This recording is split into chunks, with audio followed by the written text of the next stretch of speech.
Benoit killed my dog. Yeah. What the fuck? What's on him?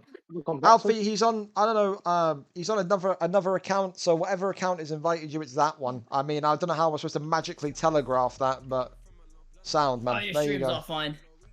My stream's offline. Chris Benoit killed Gringo's stream and his dog. My stream ain't offline, it still says I'm on. Nah, it says you're offline for me. Great, man. I'm gonna fucking lose my head. I got fucking... Your head, so it's not that big of a deal.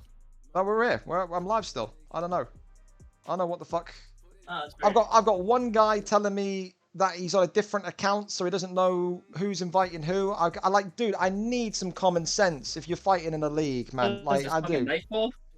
Dude, I swear, brother, like, how am I supposed to tell him what account you're on if I don't know the gamer tag of it? Like, come on, dude. Like, wake up a little bit, eh? We're on a black screen. I don't know what Alfie's doing. It's dead again. The fuck? It's not Did dead you again. ever turn your stream off on Streamlabs or no? No, that's not. You might need to do that just to reset it. I don't. Hold on, let me have a look. It's up Now for they're me. saying it's live. I mean, I don't know. It didn't let me join. Alfie, what are you doing, man? What is your internet doing? Oh, dude, I'm on. Yeah, I don't know. Maybe there's a, I don't know. Maybe someone's internet is having an issue. I don't know. Maybe Alfie can't accept an invite because his internet's down. Maybe everyone's internet is going down at the same time. Who knows, man? Who knows what's happening at this point? I'm getting pissed off. Not unusual, is it?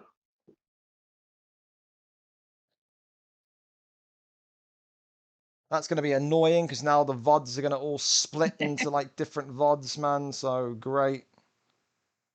He needs to restart his app. We're in. Right. Well, great. We can't see fuck all, Alfie. So nice one, man.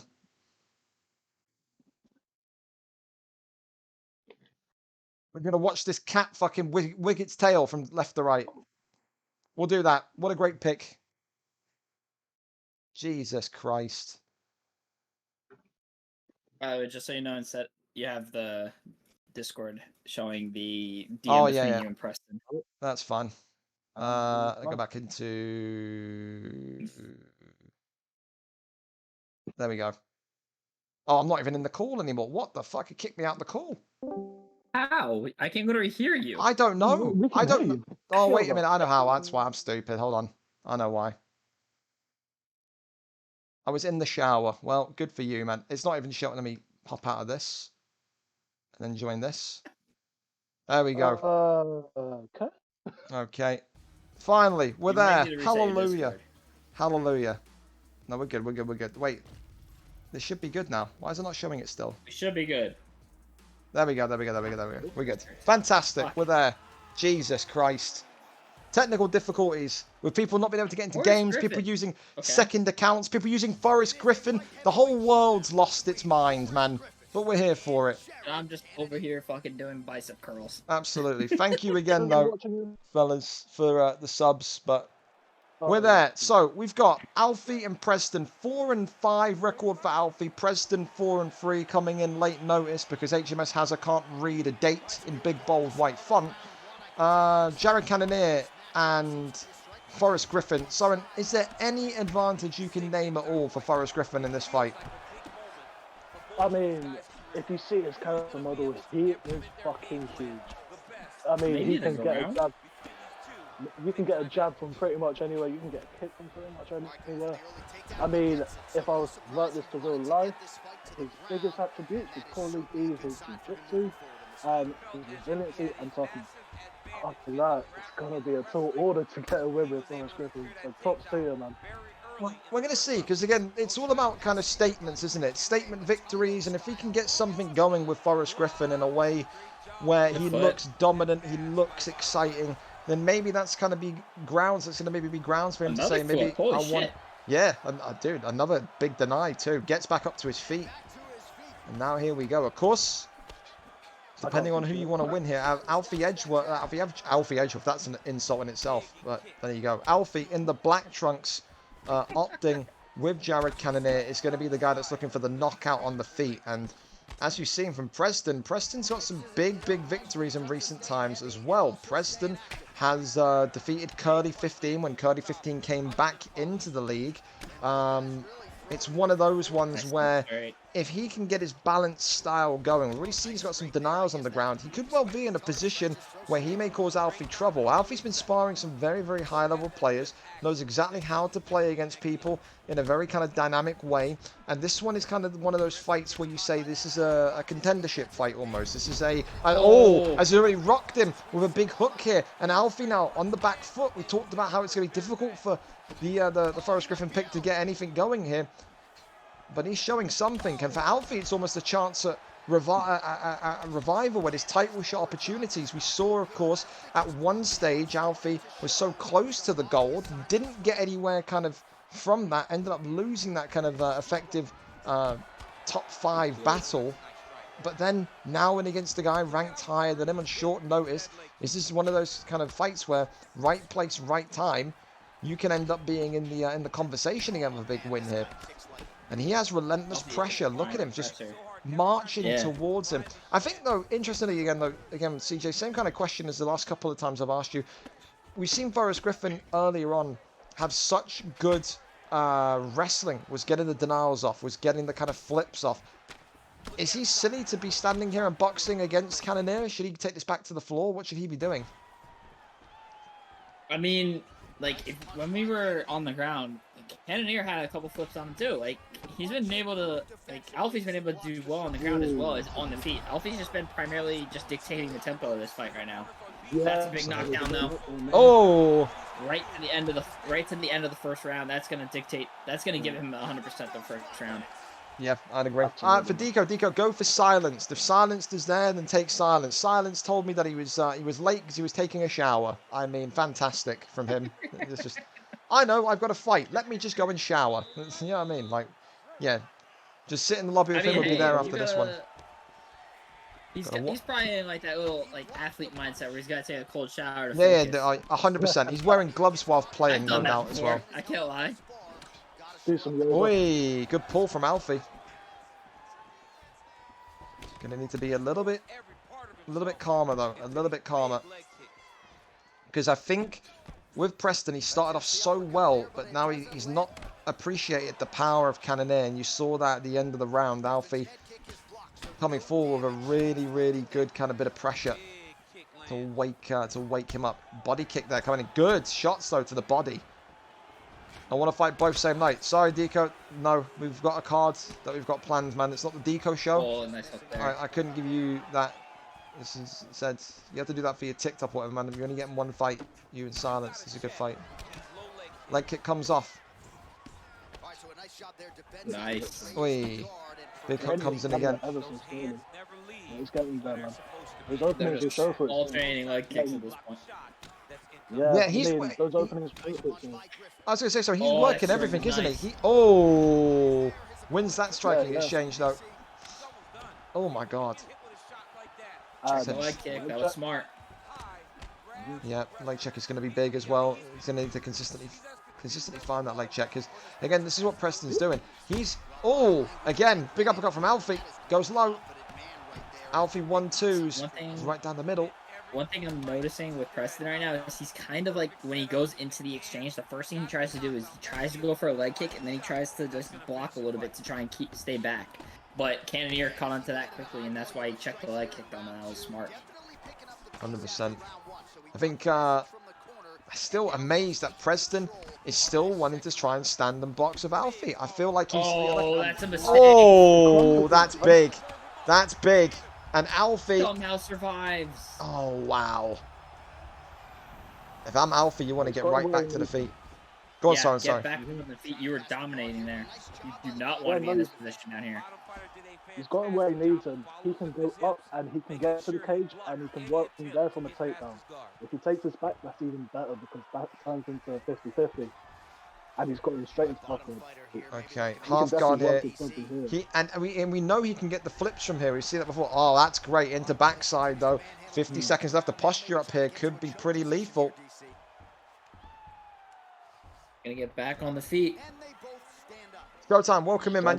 You're perfectly on time, dude. Don't worry. Do not worry. You're fine, man. Woo! Oi, oi, uppercut. Alfie knocking him down. Head kick, swing and a miss. Oh, stamina, dude. Look at that. The stamina on Alfie is very, very bad, though. That's something. Buzzer beater. Oh my goodness me! This is the thing. If I'm Preston, just work the body for the next round, because that stamina on Alfie is absolutely looking terrible at the minute. Yeah, I mean, the openings will show for itself, because notice that Alfie, he likes to put himself in very low stamina when he finishes his combo, and that's where the open off. If I was Forrest Griffin, I'd be take this to the ground and get him some mid, man, because he's not going to put it in the ground. Oh, that's a big connection. Oh, that's a big one from Preston. Uppercut comes through as well. Alfie. He needs to just go after that body. He's blocking the head. Leg kick. Shows, man. It's gotten to the point where nearly a clean shot to either one of them could be the end of the fight. Yeah, 100%. And you can see it's almost like he wants to prove a point here, does Preston, that he can strike against someone with such big power. Oi, big slip straight from Alfie. Head movement is so good. Oh. Will it be the finish? Not yet. He's just throwing those hooks, just hoping one will land past the block. It's been an absolute war in this light heavyweight matchup, though. I tell you, what a replacement fight we've been treated to. No doubt, the sweat trickling off of each man. Oh, that's big. Oh, big uppercut. That's huge, man. And now against the cage. It's really low. Oh, that was a nice combo right there. Straight to top, man. Yeah, this could be it. This could be it. He's just gonna hold him here. It's big. But this is the thing, though. This is Alfie. Alfie doesn't need to. He doesn't need to rush, does he? Because, oh, then well, he doesn't need to rush because he's just knocked him out. Yeah. He wins it. Preston is out of there, both in consciousness but also in the octagon. Alfie gets it done. A big, big win after such a devastating loss last time out. He gets it done in round number 3. A hell of a fight that one was. A war in that light heavyweight division. No doubt about it. But Alfie in the end gets it. And that there takes his record up further and further again. He's going to be, again, right back in those kind of contendership conversations. Like I said, winning there, putting him 5-5 now. He is into that top 5. Incredible performance from Alfie. But listen, we go back over then to Silenced HD. We're going to go into Silenced HD and Brown King again. So Silenced HD and Brown King in the featherweight division up and on its way for us. I'm cornering Hugo Has for his UFN fight. Well, listen, good luck to him. We're going to go back over then to Brown King. If I can just find where he sent the link. I think it was in my DMs. Here we go. Deco Brown back live for us. Boys, why are you speaking inside of an empty can of a can of beans from Prince? Right, listen. I'm old as fuck. I tried to get fucking Discord and Xbox. The shit wasn't working. This is what we're gonna have to deal with. Jokers. I'll sort it out for next. Jokers, welcome in. Congratulations on a big win as well earlier on. Fantastic performance. Here we go. And then Jose Aldo. He can't use Aldo, can he? You can't use who? You can't use Aldo, can he? Because he's not main event. No. For featherweight, 4.5 star is allowed. So he's absolutely clean. He's clean to use Aldo. Oh, he's German. Okay. Yeah, he's from the land of Dortmund. He's a Dortmund fan. So commiserations to him. So, yeah. All right. Here we go then. Let's see what we're going to see. The volume being adjusted, fine-tuned. Here we go, off and underway. And okay, Jose Aldo in the yellow for Deco Brown. We saw good stuff from Deco Brown on his debut. Like I said, excellent strike combinations, brilliant kind of pace measurement. Just wasn't his night when he went against ESP on Watts, I believe. But listen, his opponent silenced. Whoa. Oh, already rocking him. Oh, that's a big exchange. Spinning back fist already. Mm-hmm. And this is what we're talking about. We're talking about streaks. And when you talk about this PlayStation division and how open it is and how volatile it is, again, 2 fights, 3 fights in a row where you're winning and winning comfortably in a kind of unique and dominant way, can open the title early for you. So Silence knows what's on the line here, and he wants to kind of be in that winner's circle again to sit there and show that maybe he can be one of the best knockout artists here. Oh, that exchange. You can see these two are slugging against each other. They are sat here and they are going fast. They are wanting to. They've got some sort of business appointment to get to or something, man. But he's rocked him mid-strike here and now chasing him down again. Oh, the arms outstretched. He's like, come on, is that all you got? He's. Oh my goodness me. Not paid by the hour, man. Yeah, honestly, you're telling me, man. This has been a phenomenal fight. Shmeed, you are. Look at that leg lock as well, man. I've only just noticed that since you said that. That is horrendously bad. Is cracked. Deco needs to just keep firing that leg health. Yeah, there we go. He goes again, just stabbing at it. It's Jose Aldo with his leg kicks. Those are dangerous. He needs to disguise it though, doesn't he, Soren? He needs to disguise it. I mean, if like, it's working, then scary.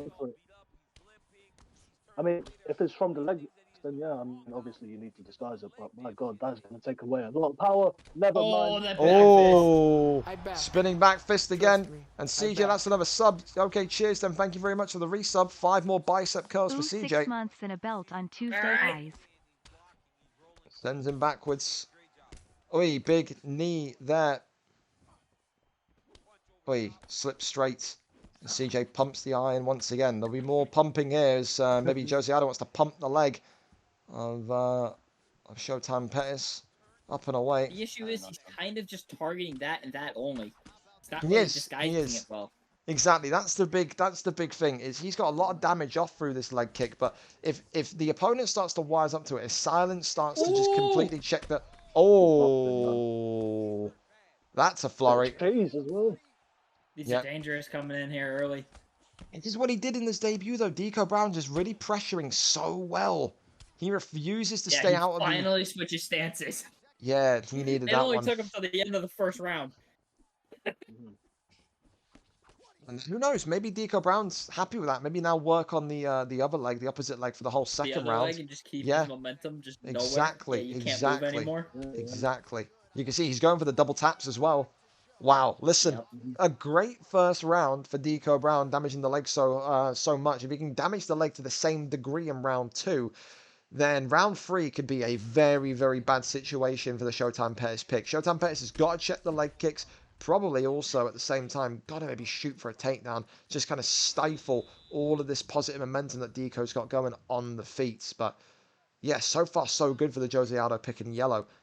And is Soren underwater? He's basically using a microphone from 1985. Ducking the head kick, no counter strike there. Oh, he's using a mic you would find in the back store of the Radio Shack. I thought Deco Brown was going to try and bait him there, but switch kicks and now strikes coming forward, not wanting to move. He's wanting to kind of plant and gain that power there with Aldo. He goes low to the midsection. The head kick again. Swing and a miss on the leg kick. You can see the Showtime pick now, Soren. I think you would agree with this. Fighting a lot more calm. He's not brawling, is he? He's just trying to kind of reactively strike. Yeah, I mean, there was a lot of action in the first round, but sometimes you just have to slow it down. You know, just get your reads off and just work from there, because obviously if you're caught in that fight, it can be 50-50. So it's good that he's taking more of a technical approach, and hopefully he can work off in this, because he's got also the stamina advantage, and that means a lot in this. Absolutely, and I think that's what he's trying to maybe do. I think he's trying to keep distance away from Aldo and just consistently switch kick, consistently work the body. It could be what breaks first, the legs of Pettis or the gas tank of Deco. So this is an interesting kind of back and forth at this point. The issue is with those switch kicks, though, he's utilizing that left leg, which is already very, very hurt. Yeah, he is. Big knee. The kick still connects to the leg. Now going high again, Deco. Oh, that right leg is getting fucked up now, too. Yeah, absolutely. Oh, head kick. Look at that. His head health flashing. The leg health flashing. Everything in a state of free fall almost. And this is what it just felt like it was going to be. Yeah. He's trying to bait him towards get him Sure. towards, get him to come towards him. I think he doesn't want to chase him. He engages the chase anyway. Body kick reins in. Whoa! Oh, that's a lot of stamina going right there. There goes the stamina. It could be time to turn up the trouble, man. Yeah, you have the stamina advantage. You got to start just pressure boxing him. Yeah, you can't be against the cage. You have to go forward now. Like, the stamina is in your favor. You're gonna win a lot more exchanges as a result. I want to see some clinch work as well from Aldo. Really kind of like see if he can maybe fool him from there, from inside the clinch as well. We're doing GTA playlist tonight. I'm not. No, UFC tonight, Murdoch. Got no plans for GTA.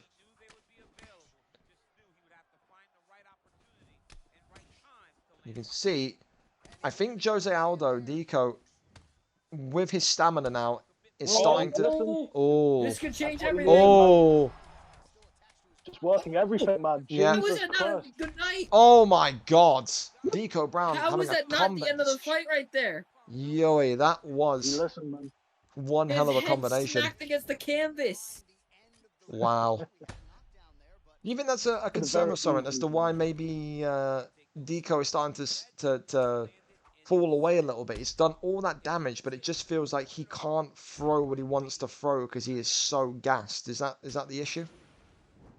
Yeah, exactly. I think he's still stuck in the same mindset as he was round one, just throw with reckless abandon, and that has caught up to him. Whereas, like Showtime Pettis, he has managed to keep his distance, he has managed to use those slips well, and that is working well in his favour. So, well played. So I think both of these have the opportunity to win still here. Like I said, it's going to take one flurry like we saw from Showtime Pettis at the end of the round. Oh my God.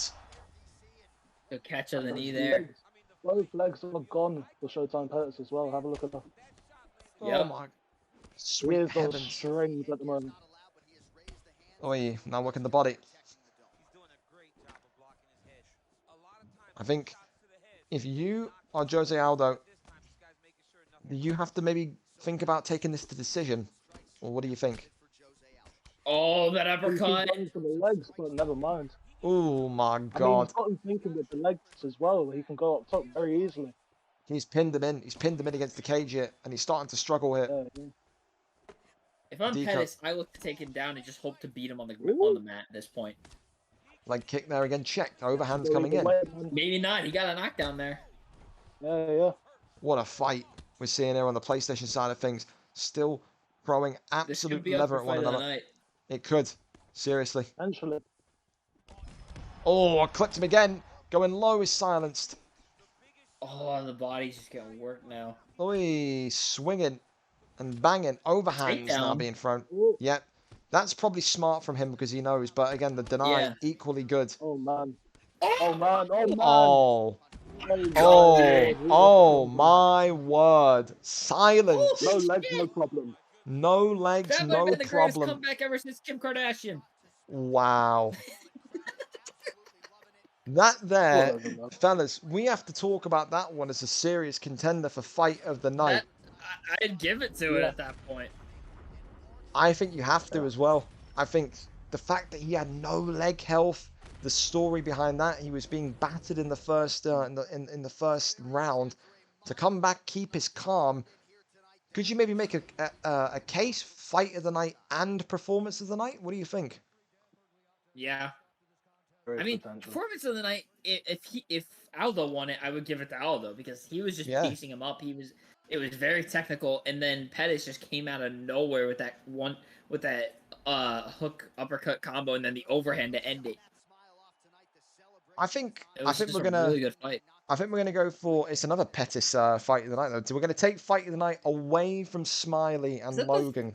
Commiserations. How many times have we seen Pettis? A lot, like a lot. 4, maybe we're 5? gonna do. I think we're gonna do double award. Yeah. I'm impressed with that. I think so far, Silenced is gonna be holding on to the performance of the night, but also the fight of the night. Very impressive how he came back from adversity in that one, and he gets it done against Brown King. So an incredible job from him there. We go over to our next fight. Then it's gonna be the final prelim fight of this evening. We're going to send the ping through so people can get their predictor cards in, and then of course after that it's going to be the main card. Final prelim fight. Not too bad, only 10 minutes behind. Thank you very much, Laws, for a raid of 8.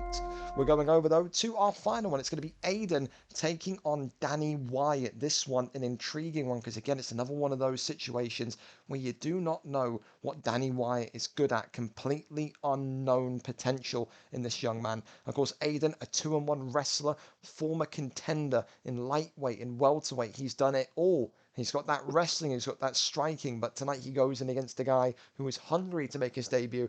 27 days playtime. You are not bad at the game if you're putting 27 days into the game. So let's see what Danny Wyatt has. He was described by people that sparred with him as a bit of a wrestler, but does he have that wrestling ability that maybe Aiden has? Let's go over and let's see what way this one goes. Aiden is ready for us. Let's go and check in with these two. Here we are. Real quick, thank you, boys, for the raid. Yes, thank you. Thank you very much for that one.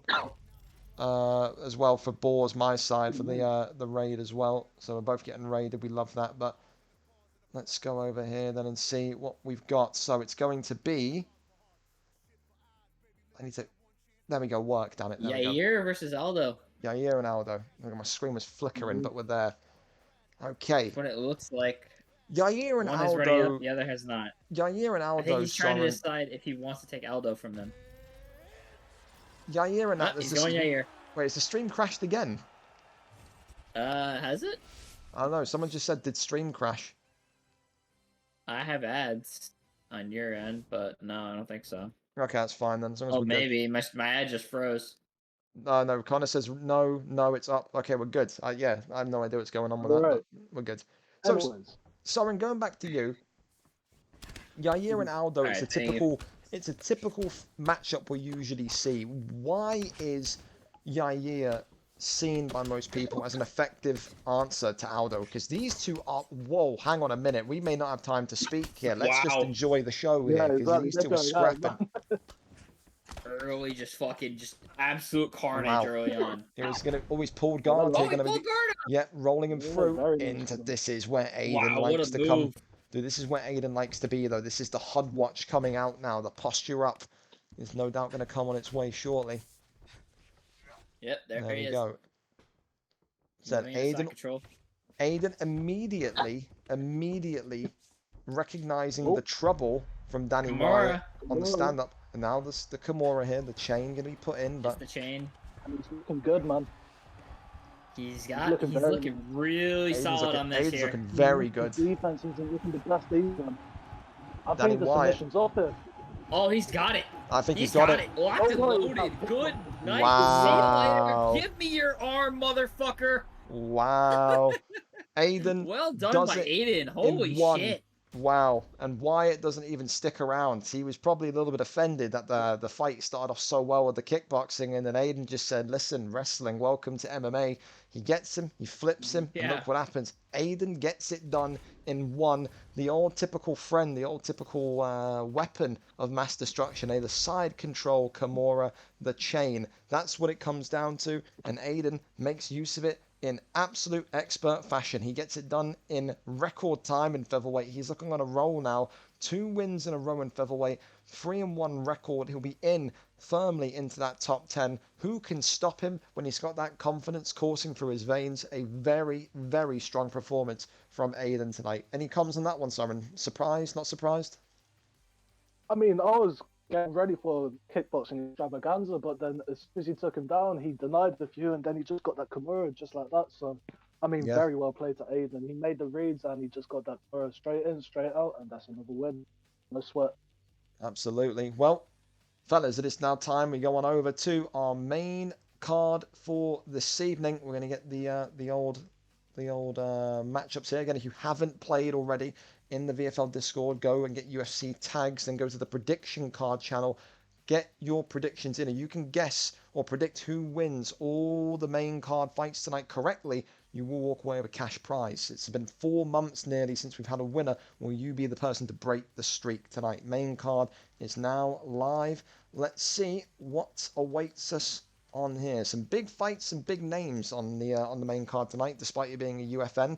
And no doubt going to be a fun one to watch. We start off then tonight with a big one. HGO has the former #1 contender of the welterweight division. We saw him use Colby Covington, which is completely against the run of play to what we usually see from him. We usually see that Conor McGregor pick. He used Colby Covington. He didn't get it done against Rose. He lost the opportunity at the belt. Tonight, Abbott 57 makes way. He says, listen, first fight on stream, I will show people why I'm the new contender for this belt. He was on a 2-fight win streak, a 4-1 record tonight. We'll put him on a 3-fight win streak, the biggest in the division. And with that, he'd maybe be saying, it's time for a shot. I've beat the old #1 contender. Give me a shot. It is number 3. HGO has 7-8, a kickboxer, against Abbott 57, a 3-1 wrestler who has a 2-fight win streak activated. Number 3 versus number 8 in the welterweight division of ONE. Let's go over to it and see who gets this one done. Has is live for us, and there is the link, my good pals. Here we are. McGregor, the pick. Said he sent you a meme he wants you to look at real I will quick. check it afterwards. I'll check it afterwards. Dan's happening, man. I'm good. Hope you're well. Does this is the usual typical striker v wrestler, isn't it? This is what this is. This is if the fight goes the way Has wants it to go, it's going to have perfect takedown defense. It's going to have a lot of boxing involved. If it goes the way that the man in yellow, Abbott 57, making his stream card debut. Oh my God! Wow! Flips him. For that one, man. Yeah, into the sky. Well, listen, Hamzat did the same thing to Kevin Holland, didn't he? So maybe realistic. Yeah, exactly. He just wants to get over and done with.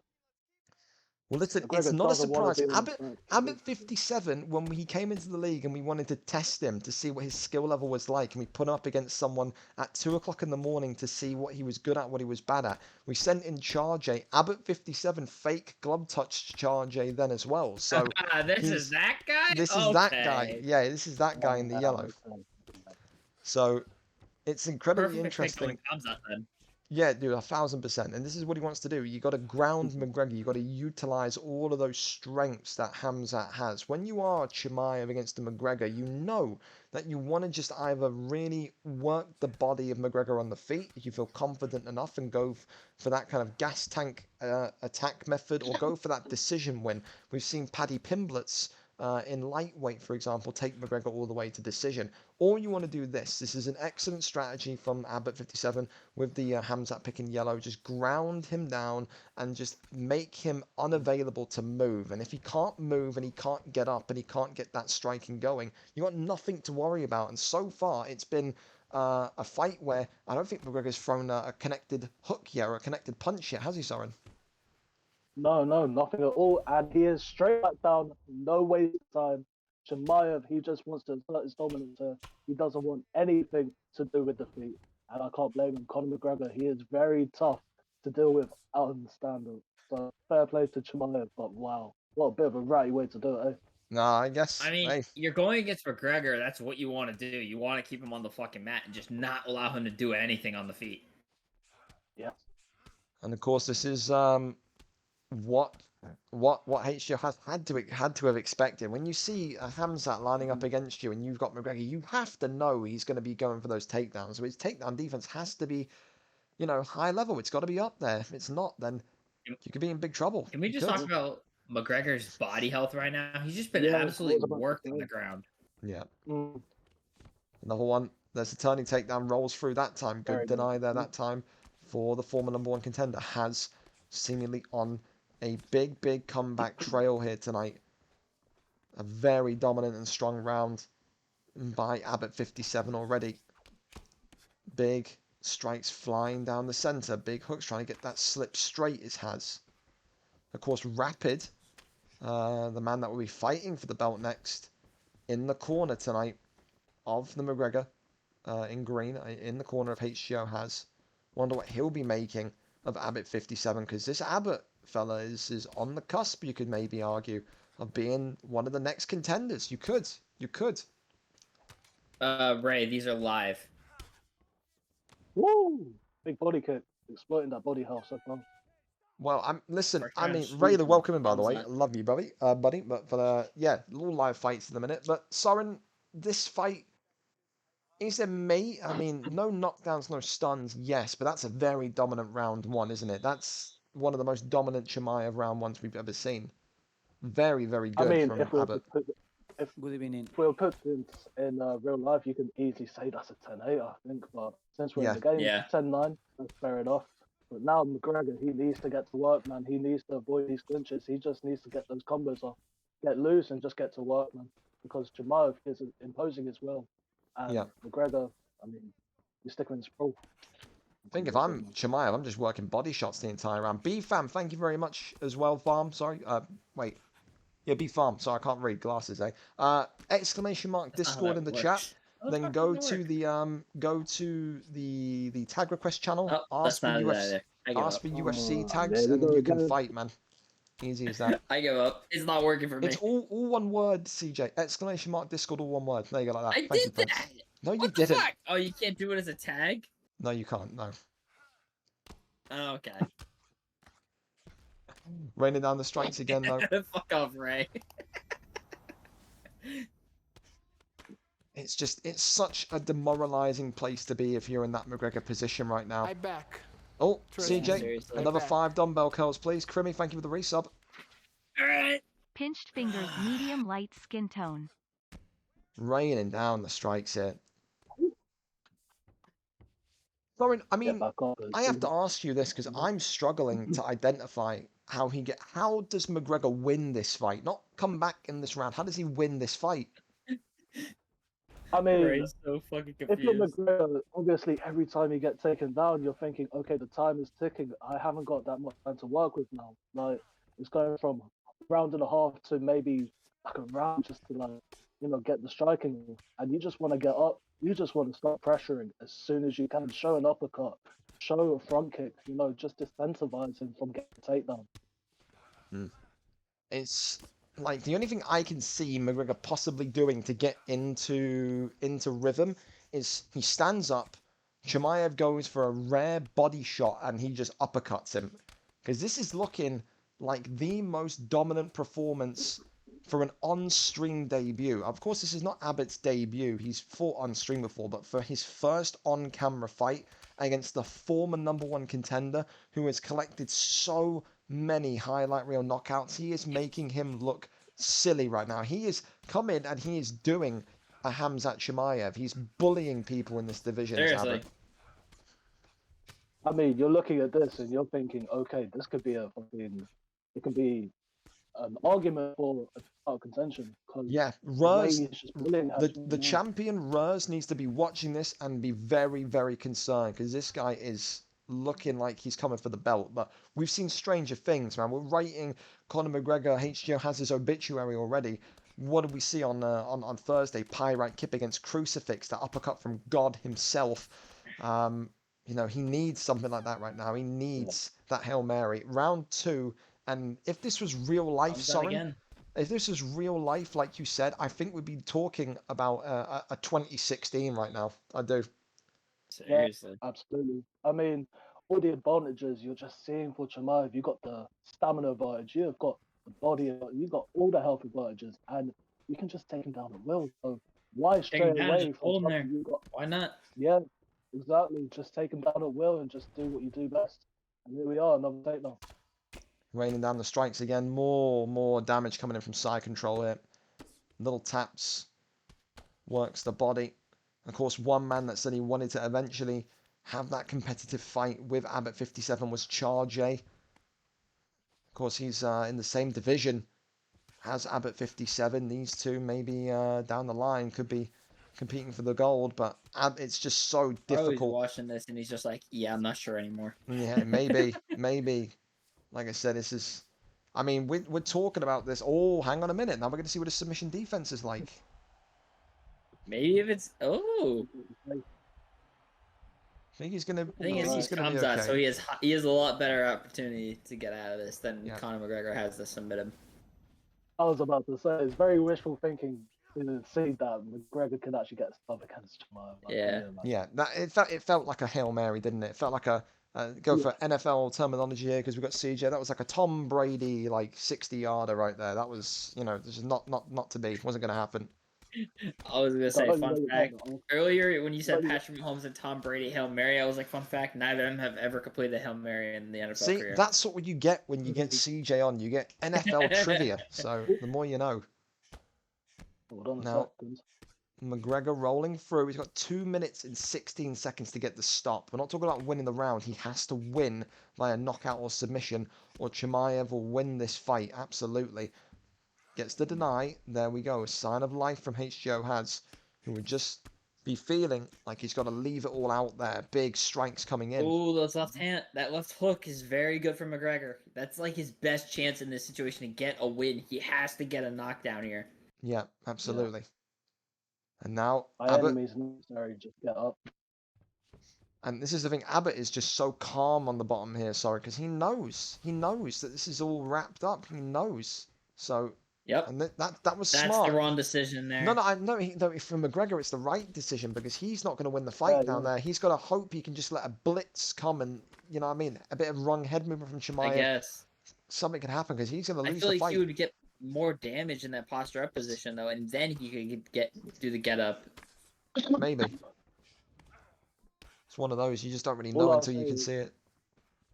Yeah. All I can say is, if Haz gets the fucking finisher, this will be one of the greatest, and I mean the greatest comebacks I've ever seen in VFL. No, 100,000%, but a knee to the body, 14 body. seconds, 12 seconds ticking down, Abbott empty backing the gas away. Tank. It just felt Throw like those overhands. Wow, and he's out. Wow, he knew. There was. Jesus. Wow. He's just like, yeah, no, not even gonna bother. I mean, we have to be. Listen, I'm gonna say, see ya. He quit. He's effectively quit on the stall. That I can't lie. I think that's performance of the night. Is it not? Yeah. It has to be. Yeah, the most Hamzat Chimaev performance we have ever seen. So commiserations, of course, to Silence. You had performance of the night for a brief minute, but Abbott 57 gets it on decision, a unanimous decision. And yeah, HGO has his head goes, and Messiah's already editing. Hey, there you go. HGO Cry has Messiah having his fun already. He's not. Love that from you, Ryan. Something, dude. Your head can go very fast on UFC, and you can understand why that happened there. But we'll move on to our next fight: Fastest Expert against Rio Stewart. Another fight I'm very intrigued in.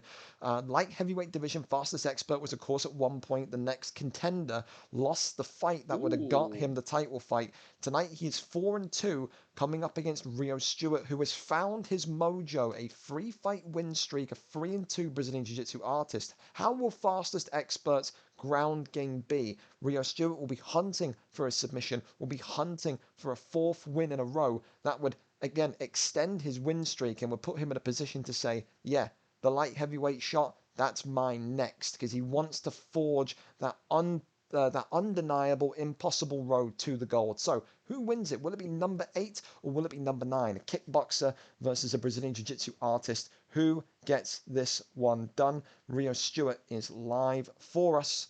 Here it is, fellas. There's the link for you. As we cross on over to this one. Got pings here, Kiko. CJ Shirtless on comms, there you go. Can you give Abbott a fight against APX next? APX no longer plays here, do you? No longer plays here. APX doesn't play here anymore. But here we go then. We are up and over into this one. So, Soren, it's going to be difficult to match the dominance what we just saw. But Cannonier and Chuck Liddell, again, we've seen these two earlier on in the light heavyweight division. It just feels exactly what it's like on the tin. It's going to be that knockout game for Jared Cannonier. But Chuck Liddell coming in from Rio Stewart. We saw this exact fight earlier. We did. Is that really the best choice for someone that's known as a jiu-jitsu specialist to go for a Chuck Liddell pick, Soren? I don't know, maybe he's trying to make a statement win here to say that, you know, I haven't just got jiu-jitsu. Wait, excuse me. I'm completely incorrect, man. Sorry. Rio Stewart is Cannonier. It's the other way. Yeah, Rio, that's even more confusing. That's even more confusing. Rio Stewart is with Cannonier in the white. So the guy that's been known for taking people's arms and tapping people out tonight has gone... Oh! Rio Stewart's win streak is in trouble here, potentially. Big uppercut already coming in from Fastest Expert. Remember, Fastest Expert had some great wars with guys like Lewis 05, and his improvement in the striking is showing once again. Rio Stewart looks He's making a statement. And it froze. It's probably gonna. Oh no, we're back at. There we go. There we go. Listen, I think Soren, from Rio Stewart's perspective, he's looking a little bit lost in there. He's not started this one well at all. The guy on a free fight win streak is looking like a guy on a free fight losing streak. I mean, you take someone that is based on mainly stand-up, and your win record has mainly come from doing subs. I mean, you have to try to show something here, but he's already got stung twice, and that's in lockdown. I mean, he must be regretting this so far, surely. Tell you what, it's this is why you want to go for a guy that's more balanced. Again, light heavyweight JACR1907 could have maybe been a great pick for Rio Stewart here, no? Yes. Could have had that kind of, especially. Oof. And that he's got that great feel about him on the feet. He could have, because he can't. Dude, this isn't going to last too much longer. Rio Stewart has been pieced up here, pieced up, and he hasn't got the ability to take Chuck Liddell down and go for a submission. If this was a statement to say that he could stand and bang and go for knockouts, and go for knockdowns, it's failing here. He could have thrown away his free fight win streak here, Rio Stewart. Yeah, all in the name of a statement win. I mean, you don't think someone's saying they could have picked people like an Uncle Lion or a Blackowitz in this main card. Absolutely, yeah. We don't really get to see Bowl Cut Magomed anymore. No one picks him. Oh my God! Rio Stewart here is being fed to the lion that is Chuck the Iceman Liddell. He is being pieced apart. The takedown's there. And the defense is there. And it has been one-way traffic. I think his goal there was to see if he could even try and get one on him. But Cannoneer doesn't have turning takedowns, does he? No, absolutely not. Yeah, I didn't think so. Uppercut comes in again. 23 seconds after round number 1. Clear as day. It's been Iceman round 1. The man in blue absolutely having his way with Jared Cannoneer. He was going to be on a stream for over 100 people and couldn't even put a shirt on. People came. We have 100 viewers because of CJ not having a shirt on. We'd be halved if he put a shirt on. Entire shtick. I mean, sorry. Let me ask you this about that round there. I mean, is this a typical case of a person coming off of a high-profile loss, like Fastest Expert, and just being very quiet, very focused, and wanting to really, really show that he's still in there for the potential title shot? Because the way he's come out, you wouldn't think he lost his last fight. It seems like it's the Michael Jordan effect. He took that personally, and now he's letting Rio Stewart know all about it, isn't he? Yeah, no, I mean, he's just imposing as well. I mean, look at the striking. He's just showing it. He's just looking picture perfect for a light heavyweight so far. And it's really hard to deny him, and if you're Rio Stewart, you're not going to friends. Everything to do with this one. Yeah, he's regretting his pick 100% right now. Yes. And this is another one we just talked about in the last fight, but if you think Jared... Oh my God. Jared Cannoneer can come back and win this. We're just going to give him comeback of the year right now, even though we're 6 months away from doing the awards, because this he is just needs to throw some wild-ass overhand and just hope he connects at this point. I will throw this chair out my window and sit on the floor if he wins. Oh, right down the middle. It feels like it's coming. The end is coming, it seems. Another takedown.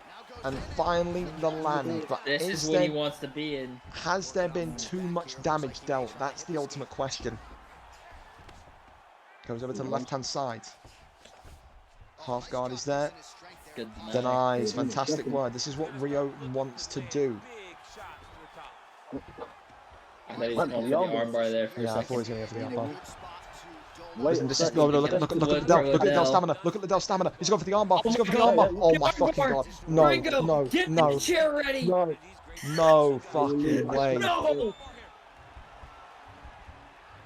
Oh, why is no one going for the slam? He slammed.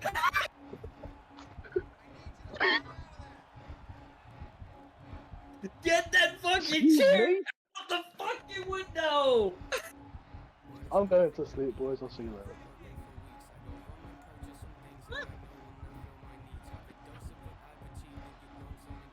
Oh man. Fastest expert has absolutely just imploded.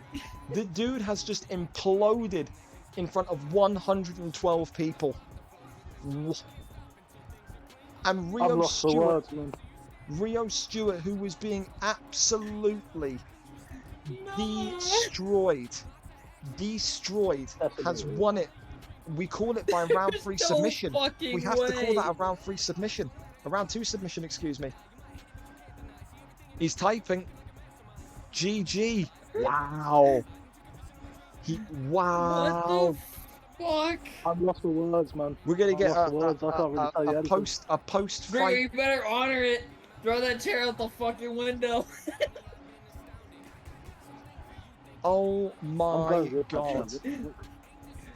Lucky, I'm interested in seeing what you rate that fight. Well, make of that line what you will. I didn't rage. I'm not saying anything. but my mother is currently in hospital. Yeah, okay. What? Hey, listen, Creed. I'm not saying anything. GG to you. No but fucking way. I'm going for a piss. Unbelievable. Fastest expert has tapped in round number 3. The submission is there. Listen, I have to ask CJ, I'm gonna let you make the decision here. Is that submission over the night over Kiko? Oh, that's fucking tough, man. That's fucking I think tough. it has to be. No matter how much we like Kiko, it has to be. I'm just gonna say this right now. He pulled that one from the fucking fire. Yeah, he did. He had the Leon Edwards shit playing in his ears, dude. He did. Wow. Oh my god. Wow. Unbelievable. A loss is a lesson. Fair play, man. Fair play. Respect to you. Respect to you. I feel like your head went a little bit, but it is what it is. That was rage quit of the night right fucking there. Nuts, dude. Nuts.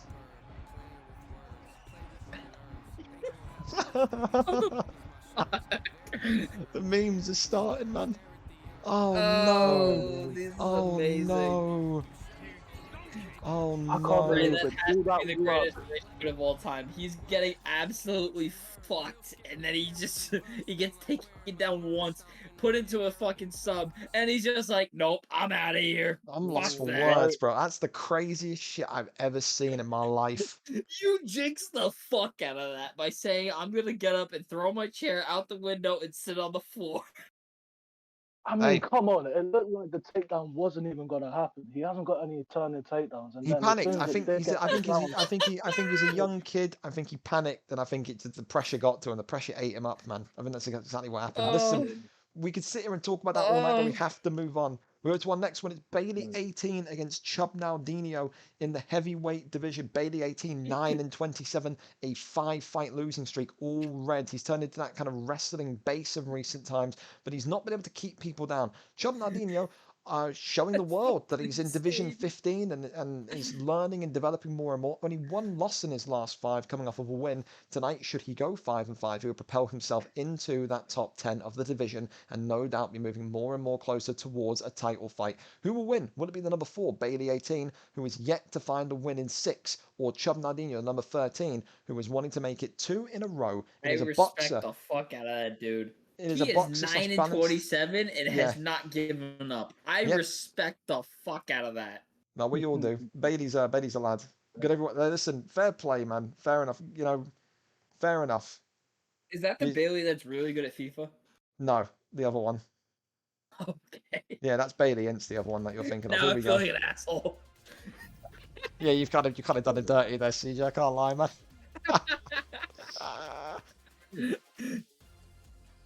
All right. I said the better.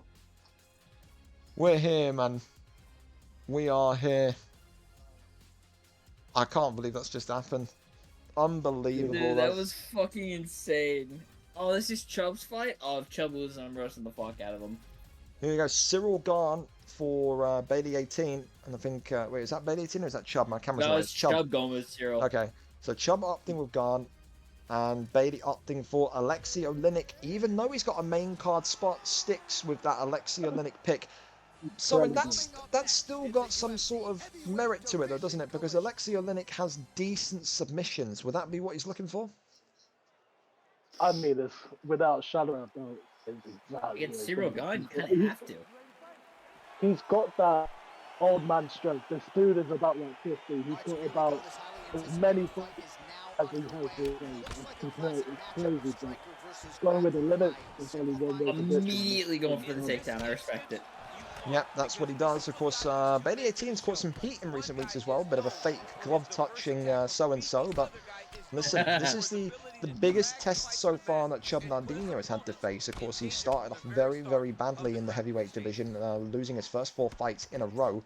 Like I said, since then, he's been on an absolute tear, and he won loss. Tonight, he knows a win against Bailey would be a big win, defeating someone in the top 5 and the top 10, and would know that he would be kind of on the cusp, on the direction, on the way of going and competing for that gold. Interesting fact about Chubb was inquiring and looking into someone to switch with him, said he feels like he could win the heavyweight belt at ONE now, rather than kind of having to sit and wait around in the UFC side of things. So he's going to need to kind of check himself a little bit. Remember, there's still a long way to go. Bailey 18 getting a big deny there. This is what we needed to see. In recent weeks, we've seen Bailey do this, wrestle, but then immediately his opponents pop right back up. He's taking losses, but he's learning about the denies and the transition game, which is going to be very good for him in the long run as he prepares to maybe move up. Going back over into top mount's got the posture up here. He's not letting him out of top mount at all. He is not letting him down there. And now Bailey raining down the strikes here. We'll have to probably think about maybe an armbar at some point, though.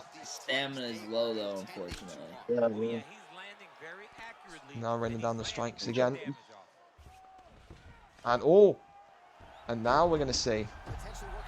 Good flip there. Oh, and now we got the now we're going to see submission defense. What are we going to say here from God submission though? Yeah, we're going to see what maybe Bailey 18's got in the locker in terms of his submission defense. Yeah, it's going to pop right back out. But this is a oh my god, he just slapped him. Wow. This is going to be just one strike. This is going to be a warning sign though for Bailey. He's got that submission in his locker, doesn't he? So yep. Raining down the strikes here. Careful of that. Look, stamina's low. Just stop throwing those hooks to the right-hand side. He's reading it. And he's back there. And he's back. And he's fine. Nope. Oh, triangle armbar. Triangle armbar. Chubb's. Both have no stamina. They've got no stamina. This could be Oleinik's. This could be Oleinik's purely because of the submission rating, don't you think? Never mind, he's going to get out of it quite easy. Never mind. It doesn't look like he's going to get it here. Lawrence timed out Abbott 57 for 600 seconds. The only reason Lawrence times out people is when people are being dicks to heavyweights. Don't be a dick, Abbott. No one wants your opinion about people being shit or whatever you said. These guys are heavyweights. They are brand new to the game. Don't be an arsehole or else I will punt you from the league. You respect people that are lower level ability than you. Don't take the piss out of them. Because if you want to do that, I'll throw you into bantamweight and watch you cry every week when you get your fucking arse spat in by people better than you. So, don't be a dick. Yes, fucking let him know, Gringo. I will. Hold me back, CJ. I will. Listen, talking more about that round, though, who do you have for that one, Soren? Do you think the ground and pound was enough of a couple of strikes from Bailey? Did that do enough? I think that was pretty clear cut for Bailey because he's got the top control here, rolling down in top mount. You know, he got the shots that he needed. I don't think that leg lock will amount to much in terms of points. So yeah, I think it's quite clear to Bailey. There you go, Bailey getting the nod. Round 1 to him. Here we go then. Leg kick off and underway. You see already Bailey trying to go for the strikes. I think Bailey's got to try and build off of that takedown. You can see he's trying to maybe go for an immediate takedown rather than just try and get the. He gets it. Wow. Okay. Fair enough. He gets it. Okay. Does Oleinik have turning takedown?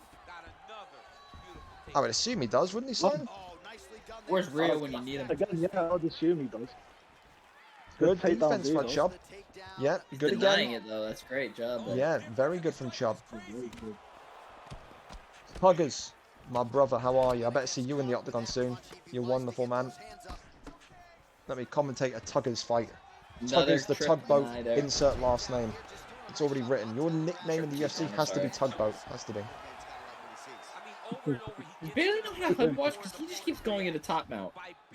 Nah, it's not HUD watch. He's just, I think Bailey. No, I'm saying, does he know how? I don't think he knows how. No, I don't think he knows how. I think the only Bailey is very still fresh in learning his denies, where he knows what the up looks like. So I think he's just ready for the up compared to the shimmy to the left or to the right. Yeah, I think so. So he's just like, let me just put you in a top mount every single time and just wait for you to try to get up. Yeah. Arm triangle here. Arm triangle there, trying to go for the submission again. A little erratic on that.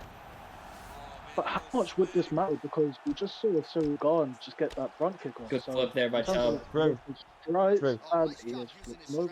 going for his own arm triangle. Going for his own arm triangle. Okay, testing Bailey's submissions. Doing better at tracking here, you raise a very good point though. How much does Bailey know about the scoring? Because right now, Soren, you're right. Gahn is winning this round, isn't he? Yeah. Yeah, especially with the top control as well that he's got. I mean, he probably does favor Gahn. So if you're Bailey, you're thinking, okay, I need to flip this as soon as I can. Yeah. And hopefully. Okay. Round and pound. It's a submission off. It's who can keep their head. Oh, well, look, he's got good tracking on this, to be fair. Going for submissions like this. Hang on a minute, he's looking like he wants to maybe try and get this this inverted triangle off here, but the reads are good. This could be just close enough. Delafelder saying Bailey should just use a wrestler instead of his subs, because his subs aren't there yet. Just ground and pound. The Brock Lesnar type approach could be. He did have success with that in round 1, didn't he? So, but if he wants to be a grappler, you have to respect the effort. Choke with no bulldog choke. There's no time. There's no time left. It's who can choke out who. They're having a choke off. That's what we're seeing right now. But again, round 2 in the books, Soren. That's 1-1, isn't it? I agree, Charlie. You can argue that is 1-1, and obviously if Gahn keeps us on beat, I mean he's got a clear path to victory. So. There you go. Well, both of them, if they're listening, they know. Bailey's taken round 1, Chubb's taken round 2 because of that front kick. Third round here. It's about significant strikes. It's about who can get maybe the first knock, the first stun to take this fight home. So much stamina. Going back to the bottom here. Right in the gas, man. Yeah, you just gotta keep this on the feet if you're Chubb. Oh, the longer this stays up on the feet, the more happy you probably are as Chubb. But big strikes there from Bailey inside clinch, trying to go for that head kick. Front kick's blocked, body strike there blocked as well. Big knee coming out now. Clinch. Good deny. Yep, good takedown defense. Leg kick again. Right back to it. You can see Bailey left leg is starting to get damaged a lot. I think Bailey is struggling with the reach here as well a little bit, I would say. Oh, double elbows coming in. Clinching again. Grabs the leg, throws him down. Chubb's just getting ready for that every time. Starting to wake up a little bit here. Oh, big front kick. Maybe I think Bailey feels a little bit pressured that he's got to go for some sort of boxing base this round because of what just happened in the last round, but... big overhand on that one. He's going to be a little bit... Dude, he'll be upset that that's not led to a stun. That could have been a big stun there. Chubb needs to switch stance because his left leg is getting absolutely pieced up. Yeah. Bailey still keeping with the striking. Not something that we've seen him do in a couple of weeks, but big knee there from John Doo. There's the takedown. Big deny from Chubb.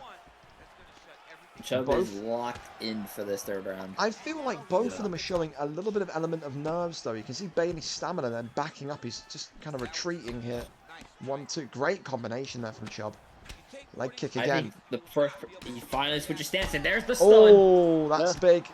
That's big. And Chubb Nardino. That's big. That gives Chubb the third round right now. Absolutely, it does. Trying to take his back here. Bailey says no. That's another big stun. Oh, that's big. Oh, overhands now. Oh, man. Trying to possibly get a finish here. Eating a lot of damage here as Ben. Oh, that's good. Side Oh control my god, Kimura. oh my god, the Kimura, the this Kimura, could the be Kimura, the Kimura, the my Kimura. close one from the fire. He's got to get the chain, he's got to get the chain, he's got to get the chain. He didn't get it. He didn't get it, he didn't get it, he didn't get it. It looks like Chubb's gonna get out of this. Yeah, that was a last gasp attempt there for Bailey. Bailey has 46 seconds. As much possible strikes here. Yep, posture up. Yep. You just gotta try to get something out of this in 30 seconds. Not enough time for that Kimura. He still tried it. Yeah, he still tried it. I think we've seen strange decisions though. We've seen strange decisions though, haven't we? Like, it wouldn't be completely shocking to see the judges maybe giving Bailey the opening 2 rounds, but you would say that from what we've seen, damage and from strikes thrown, you would say Bailey round 1, Chubb round 2, Chubb round 3. My scorecard says 29-28 Chubb Nardinho. I would give it to Chubb.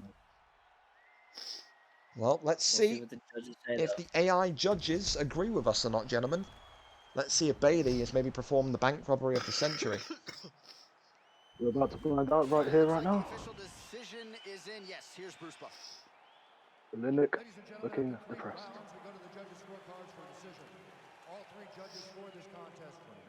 29-28. Yeah. Yeah, the correct decision. Exactly what we said. Yeah, the correct decision. Cyril Garn wins it. Bailey, again, having some good advice from people, though. He looks like a dominant ground and pounder. Submissions are not there yet. He's going to keep practicing them, granted. But you have to think, in that opening round when he had that ground and pound exchange, maybe a Curtis Blades, maybe a Brock Lesnar would have been powerful enough to get the stop. But Chubb Nardinho gets it done on decision. A big win for the young heavyweight who now is on a 2-fight win streak and continuously rising up the ranks. Congratulations to him. We go over to our next one. It's going to be Showtime against Big Quincy. Showtime and Big Quincy on the way. Showtime, of course, 1-0 in this welterweight division. Quincy making his debut 0-0. The big question mark on this is, are we going to see Nick versus Nate? They are both massive Diaz fans. Maybe we're going to see the brothers face off tonight. No, trust me, he loves Diaz in welterweight. Trust me, he does. He used Diaz in his first fight. So, Showtime, of course, the former lightweight champion, went on a horrible losing streak, though the only man to ever win a belt with BJ Penn. But tonight, can he do it against Big Quincy, who's been unfortunate in nearly all of his recent fights? So close he's been to winning multiple times. We are here and we are seeing it. It is Nick versus Nate, fellas. We are seeing it. The brothers are squaring off. This is going to be good. Showtime, good evening to you. Hope you're having a blessed weekend, my brother. And he's hitting it for us, as he always does. Nick versus Nate. This is going to be good. The first time I've ever seen Nick versus Nate in a comp fight in the league, I believe. So, there you go. Yeah, it is indeed legal in your state, Showtime. 100%. 100%. We love that from you. If you want to hide my camera so we can see Showtime. No. You know what we're going to do, CJ? We're going to do this. For this fight, in this fight. Move me over. You're going to put you up here next to me. There we go. Oh, fantastic. There we go. And we're here. We're ready to go. Showtime in the bottom left, me and CJ up top. CJ, you just make sure you don't go for a leak or anything. It'll hit me in the head. You get it because your camera's above me. Tee-hee. But I literally just took a piss too. Great. It's dripping on my head. Soren, Nick or Nate? Who and why? Right, I mean, both of these are durable, as you would expect with the Diaz brothers. But the big thing with Nate Diaz is that 1-2 of his, it comes out lightning quick. And sometimes it can just throw people off, and that's where you can get your combos off, as we see a big talk already. This could just be a straight up boxing match. It's going to be fun, I think. You can hear Showtime saying, there's the slap, there's the slap. The Stockton slaps are going to come out tonight. We're going to have to get a Stockton slap counter. Who can land the most Stockton slaps? But listen, I think this is going to be an interesting one because Showtime is cool. Of course, as we all know, we're all Showtime fans, but we're also Quincy fans. There's a lot of support for both of these fighters. People see Showtime, they see him with his pressure boxing, and people want to see Showtime do well. I've never seen more support for a guy that is not in the FIFA community like I did for Showtime when he won that belt with BJ Penn and lightweight. I've never seen so many people want a guy to win so much. Same thing for Quincy. Quincy's come in, has had some incredible fights with guys like Lord Lagout, with guys like HR, and people have said we want Quincy to do well also. This feels like Ric Flair versus Shawn Michaels at Mania, where someone that we like is going to have to suffer an L. Boxing. But, oh, a little taunt there. Little showboating here from both of these two. And like I said, so far so good, no doubt, for Showtime, who continues to just rain down the pressure in the white trunks. Quincy just struggling to get away from Nick there in the black trunks. Stay in your fucking grill the entire fight. 100%. Hey, that's the Diaz brothers. I mean, Soren, if you're Nate, do you need to keep this in the clinch? Do you need to get this to the bottom and just be on the bottom with him and just try and work submissions from the bottom? What were you doing in this situation? If this was me, I'd start working the body because I feel like they're both going for the head a little bit too much, and especially if you're in the pocket, you can get off a lot of body shots, whereas like if you're fighting at distance, it wouldn't be available. Having the takedown here. Yeah, I think he said, "Oh, you're a wrestler now." Yeah, he's talking to him. He's loving this. Yeah, we love it, dude. We love it. He's talking to him, all right. And now you can see loving the fact that he's fighting brother versus brother right now. 1000%. If this fight ever happened in real life, that'd be wild. Obviously, it's not possible because they retired. This is an interesting one though, because again, you can see the aim for Nate Diaz, for Quincy, is to just work that clinch. He is not given up from that clinch. And to be fair, if you look at it, Soren, it's head health versus body health, because the body health of Showtime has taken a lot of stick here, hasn't it? Yeah, I'd have to agree. I mean, if you'd have to choose one, I mean, for me personally, go for the body instead of the head, because if you start going for the body, that's when the head opens up, and plus you probably have a stamina advantage as well. So, yeah, going to the body is a very good investment. Well, listen, we said that these two were going to put on an absolute show, an absolute clinic, and no doubt about it, they have so far. Showtime for me winning round one, but Quincy very much has a foot in the door here because of the work he's done to the midsection of Showtime. CJ, for you, what are you liking? What are you not liking from either one of these? Both fighters have been they've been happy to just stay in the pocket and just throw, which is cool. Like, yeah, I mean, the end of the fight, at the end of the round there, you saw the takedown attempt, but I think that was just kind of just trying to make sure he didn't get knocked out at the end of the round. I looked at that as almost like a bit of a moral victory. Like he was saying, I finally got that takedown on you, but now you can see Showtime starting very strong. Oh, with the little taunts again. Showtime is feeling it. The taunts are out here. Playfulness from both men here. Oi, showing off that slip straight there is Nate in the black trunks, but again working that block down as Showtime again. Oh, he taunts at the wrong time. But he gets him in the taunt. Maybe the wrong time there, Showtime. He smiles, he lets off a little sigh of relief there, but that one there nearly rolls him through. Fantastic work from Showtime. And now we're going to see what Quincy can do here. On the bottom is Nick. Rains down the strikes, blocking up here, trying to defend himself. Quincy.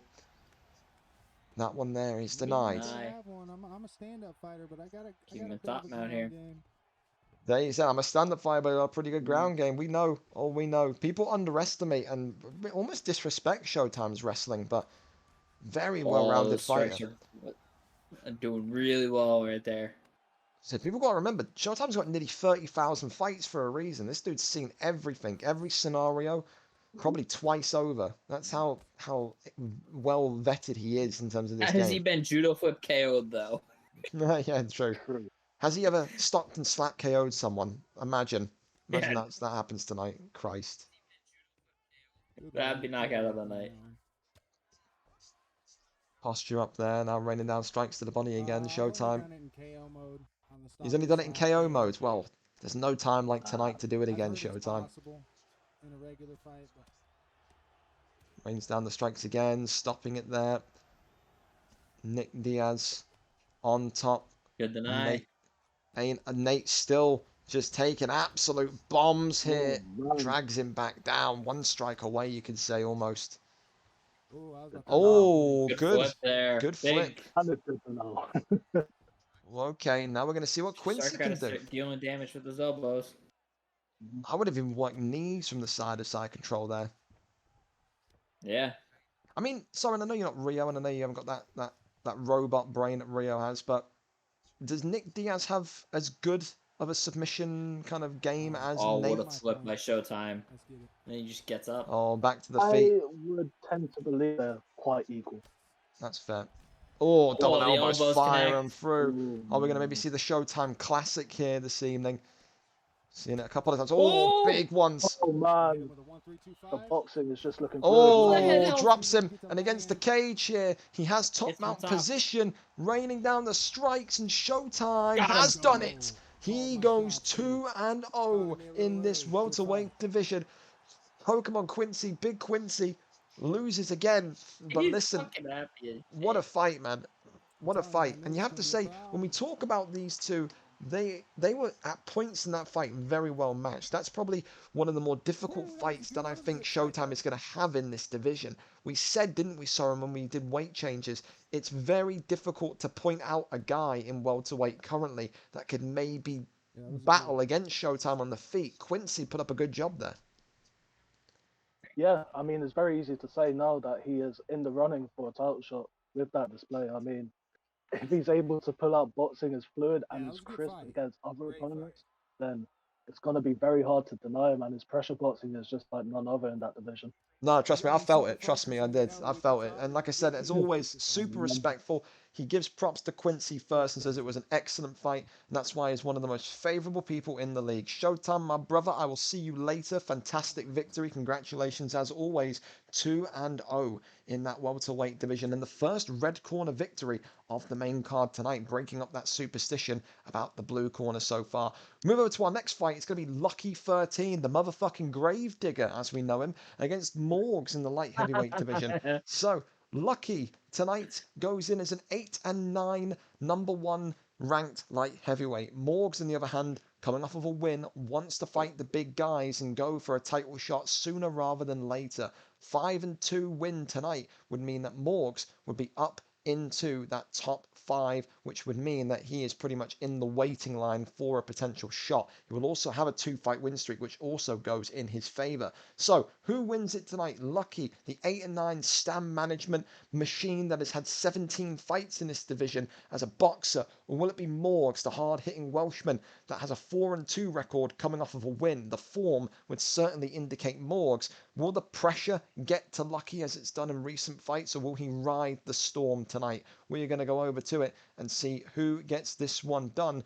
It is Morgs against Lucky. Lucky is live for us. Here we are. Have a look at what he's got in his hat. What was it saying? Lucky? Lucky time. Lucky time. Lucky baby. time. It's lucky time. Wow. Oh my god, he has a hat that's actually pretty cool. I'm not gonna lie. There you go. That's been it before. Is he going around tree? Oh, what do I do? I'm actually generally fucking very interested in using Roundtree. I'm not gonna lie. I've been using him all week. Interested in using Roundtree. Well, that would be, well, is he going to go with Roundtree? I mean, have you used Khalil Roundtree at all? Sorry, no, no. I want to be the I've first. used him a fair bit. Fuck it, I let's fought go. against him in a spar. When He when is! when I was starting Holy with Kenya. shit! Fair Let's play. fucking do it. He's Let's got go. a He lot said of five-star moves, man. He said he wants to be the first Roundtree I'm fucking winner. doing it. Let's So, go. there you go. He Looking forward goes to for it. Roundtree against Jan. Is that going to Good be... luck against that Polish power. Here we go. Is that going to be a mistake or a move of brilliance and excellence? It's lucky time, baby. Here we Roundtree go. does not have the best ground game. There you go. Bow in the face, and now Morgs, of course, in the black and silver with Jan. Khalil Roundtree for Lucky in the blue. Lucky known in recent months to be one of the best stamina management light heavyweights that there is. At some point being described as having the stamina management of a featherweight. That's how good he was. Of course, he got a little bit sloppy in recent fights. He had that great war with Kev G, went into the Hall of Fame, the first ever light heavyweight fight in the Hall of Fame. But it's always interesting to see what version of Lucky we get. Sometimes we get calm, super slick Lucky. Sometimes we get a Lucky which is just not quite there because he's often either too nervous or too in his own head. Soren, against Jan, what does he need to do today? I mean, if he got that 96 punch power, that's exactly what you need to use. He's got good hooks. He has got good overhands. I mean, that's going to be the tail of the tape. I mean, just keep it with your boxing. He's got very good kicks as well. But Jan Blachowicz, I mean, he has been a very popular kick pick for a good reason. He's got death kicks. He's got wrestling. He's got everything. So it's going to be an uphill battle for Mr. Lucky, but let's see if he gets it done. You can hear Kemio saying as well. Kemio saying use Roundtree's leg kicks and just box him up. But that's what will Lucky be doing. CJ, go on, Karen, I'll cut you off. Oh, hang on a minute, CJ. I'm going to cut you off again. Hang on a minute. He stunned him, pushed him backwards. And now we've got a period of calm. CJ, back to you. If I'm Jan, I look to take him down because I know Roundtree does not have good defense on the ground at all. You just got to take him down and control him. There you go. But can Morgs do that? Like I said, more known as a kickboxer, a boxer from Wales. It's one of those Which where... is fine. He's got the power. Yeah, that's exactly true. He's not going to shoot Morgs until he feels like he's in a position where he's in trouble. So will he feel that, or will he be completely sailing clean here? A big front kick comes through, the Lucky blocks low, and then has the first stun, and then a big takedown there. That's takedown. Exactly what he needed. Now posturing up. No. Good deny. Good deny. Morgs has no stamina though, so that's probably why I got denied. Yeah, and just letting himself kind of recharge back to the feet. But Lucky, that's what he needs to do. Keeping himself calm. Big hook comes in again. Leg kick comes in as Jan just throws an absolute massive hook towards him. Drops him. And Roundtree. No, he's night. Good night. Is out of there. Lucky is done. He is knocked out. I thought he wasn't going to jump. I thought he was going to stand. Fair play. He didn't know he was going to jump. Well, listen, it's an MMA fight, man. Comp fight. There's no jump agreements. Any secret agreements you make in the back, that's down to you two to honour. But he jumps. He gets the victory. He knocks him. He wanted to have like a boxing fight, but yeah, fair play to him. He said he wanted to have a boxing fight, and then he jumped. So maybe some complaints, some betrayals there happening. Lucky will have to kind of send that one to the Athletic State Commission. But in the end, it means nothing. Said Polish power, Jan against Roundtree was always going to be one of those difficult fights. Always going to be one of those ones where you saw Roundtree come out with a win against a guy like Morgs, who is so crisp on the feet. Lucky would certainly be right back in that talk about title fights again. Alas, it's not to be. It is another win, another big high-profile win for Morgs. And Morgs now a 2-fight win streak in the top 5. Wales' own. In there with some of the best boxing in that light heavyweight division. Incredible performance, and Morgs brings it back over to the blue corner. A round 1 stoppage for the Welsh Warrior. Here we go. We're up next then, and we're going all the way up and over to the featherweight division. This one is an interesting one. Vape, rusty, you could maybe say, because he's been on holiday for the last 4 weeks, coming back from Finland just a mere couple of days ago. Vape, 6-5 record, was at one point a featherweight #1 contender against Bless Style. Tonight, he goes in with that wrestling background, that wrestling base that he's known for, and that he's highly respected for. When he chooses to stand, though, sometimes Vape can be a bit memey and he'll say, I'm going to stand today. So what kind of version of Vape are we going to see? Difficult question, though, because alongside him, opposite side of the octagon, is a man that is the complete opposite of him. Saliba, 3-2 record. This man nearly got a victory against Axelich by boxing against Volkanovski with Clay Guida. That's how good his boxing is. If Vape tries to engage in a brawl with Vape tonight, if Vape tries to engage in a brawl with Saliba tonight, Saliba will take his head clean off of his shoulders. Vape's going to need to stick to his principles of wrestling, of grappling, of going for those submissions. And Saliba's going to need to kind of defend the takedown, defend all the tips and tricks that Vape knows to get you to the floor and keep this fight standing up. Who will take the Volkanovski pick? Will the Volkanovski pick be taken? That's all in the air. But let's see what the picks are saying. It is the #3, You Don't Vape, against Saliba, #8, 3-2. Saliba's saying, I win this, I should be getting a title shot. That's what he believes. That's what he believes. And he should. And, hey, listen. You're his agent, CJ. You got to push for it. Should he win? Okay, that's you. That's your job. No, I'm just saying Vape is #3 in the rankings right now. Is what you were just showing. Yeah, correct. So if he gets that win, that is a big win.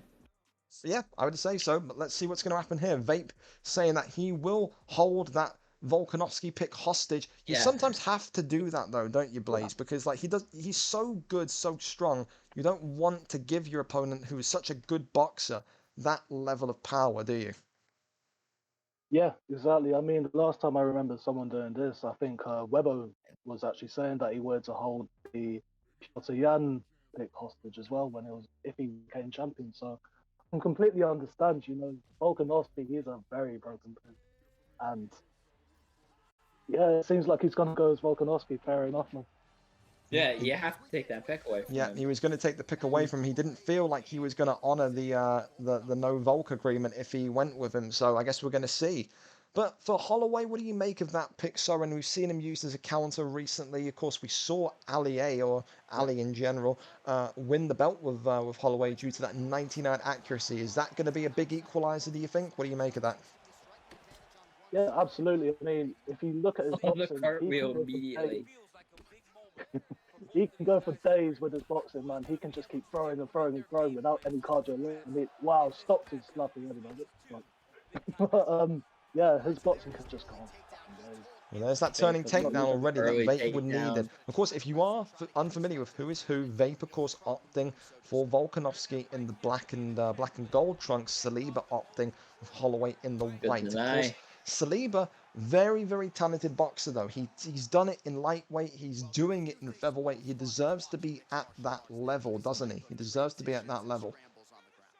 So we're going to see what he can do to get back up, because he's going to need to consistently survive these what could you call it, Soren? Almost these little driplets of wrestling that Vape's going to drop in there. He'll wrestle, he'll stand up, he'll wrestle, he'll stand up. If he can stop that from happening, and he can continuously shake him off, he has a chance on the feet, but he cannot be grounded like this.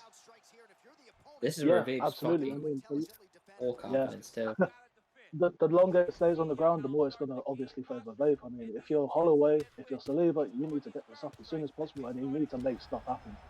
But with Vape, go for the armbar. Oh, he's looking to finish it now. He's looking to go for the armbar. And let's see if he's going to pull this armbar off. It would be one. No, lets it go. Lets it go. Nah, he knew he wasn't going to get it. But that head health is already flashing for Saliba. He gives up his back, which is not what you want to do. Wow.